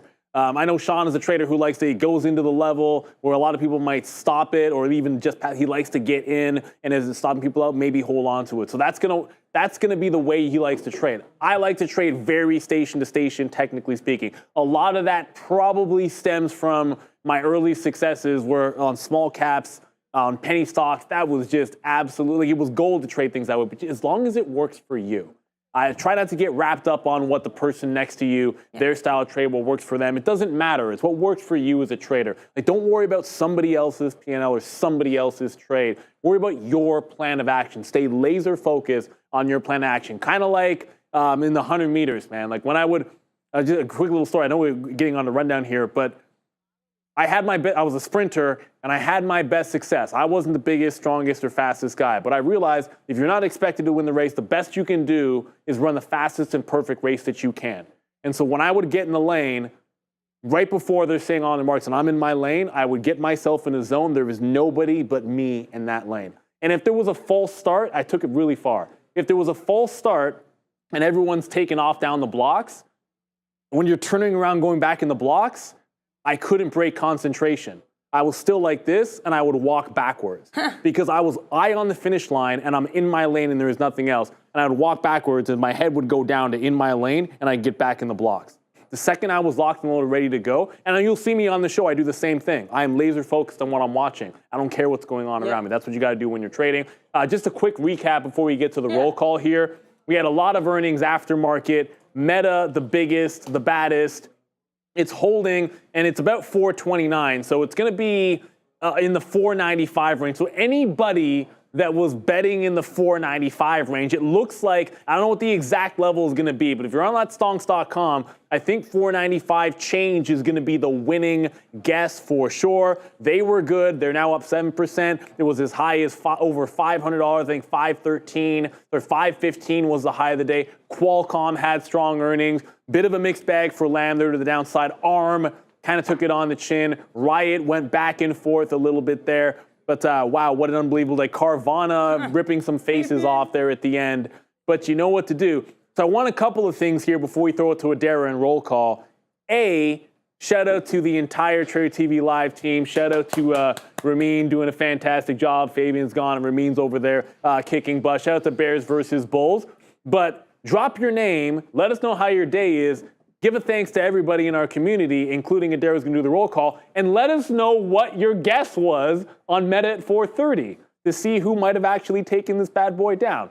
Without further ado, let's get a little roll call action. Let's do it. Thank you so much to Bears vs. Bulls saying this is the best trading community in the world. I could not agree more. Shout out to everybody that you see. You don't see everyone. You do see everyone that you can't see because we're all in the chat hanging out here. Let's get going here. We've got Skyhawk. We've got Streamlabs. Yes, I shouted out Streamlabs. Why not? We've got Stacks. We've got Bears vs. Bulls. Neil Roberts. Hey Davis. Michelle Meir. Ike Anderson. Baron Kia 2020 Hookup. Alan Smith. Charus. Jack of all trades. Bears vs. Bulls. Once again, your travel buddy, Mark L. Geronton. Darwin. Rivian Millionaire. We've got Neo Roberts. Peter, Be Free, Michael, Pineapple Undy, Scratch Life, Mr. IN, Sebastian, Greenline, Bristol, Easy Trader, Trader Leah, Rivian Millionaire, Mark L, Josh Plays DFS, Fat Vega, Caputi. We've got Smooth 1J, Josh Jaleel, Lee Mallory, ND Trade, Take Profit Tom, Trader Forever, Damn, The Piper, Dave Clark, Donkey Trader, Zion Lala, Trader Leah again, Ramon Suarez, Grov. We've got Janak Patel, we've got the Real Tech Geek, we have Hey Davis, we've got Darius Thompson, we've got Case, we've got Hans Beer, TH, Retired Shenanigans, Case again, again, RB Sniper,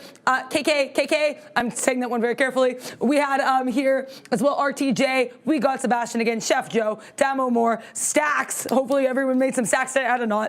Tay2 certified, Bitcoin Trader Live, Mock 10, names keep coming in, but with that I think we got to call it a night for, because I could read names all day and no one wants that.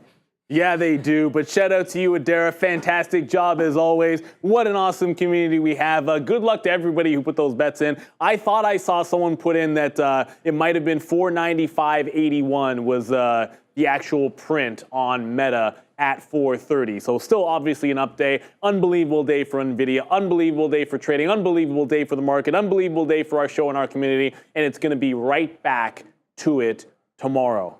If we don't take no rest for the wicked, you still got big earnings coming through tomorrow after the bell. It's going to be another wild one. All you got to do is hit the like, hit the subscribe, stick around in the morning when Adara is going to be ridiculously busy making that free watch list for everybody. Just a few names to go over, but that's what we do for you every single day. Then we're going to trade it live all day long. So everybody enjoy it. Big shout out to our community. Big shout out to NVIDIA for making everybody's dreams come true. We're right back at it. 8:30 tomorrow morning, Trader TV Live. We'll see you there. Bye, guys.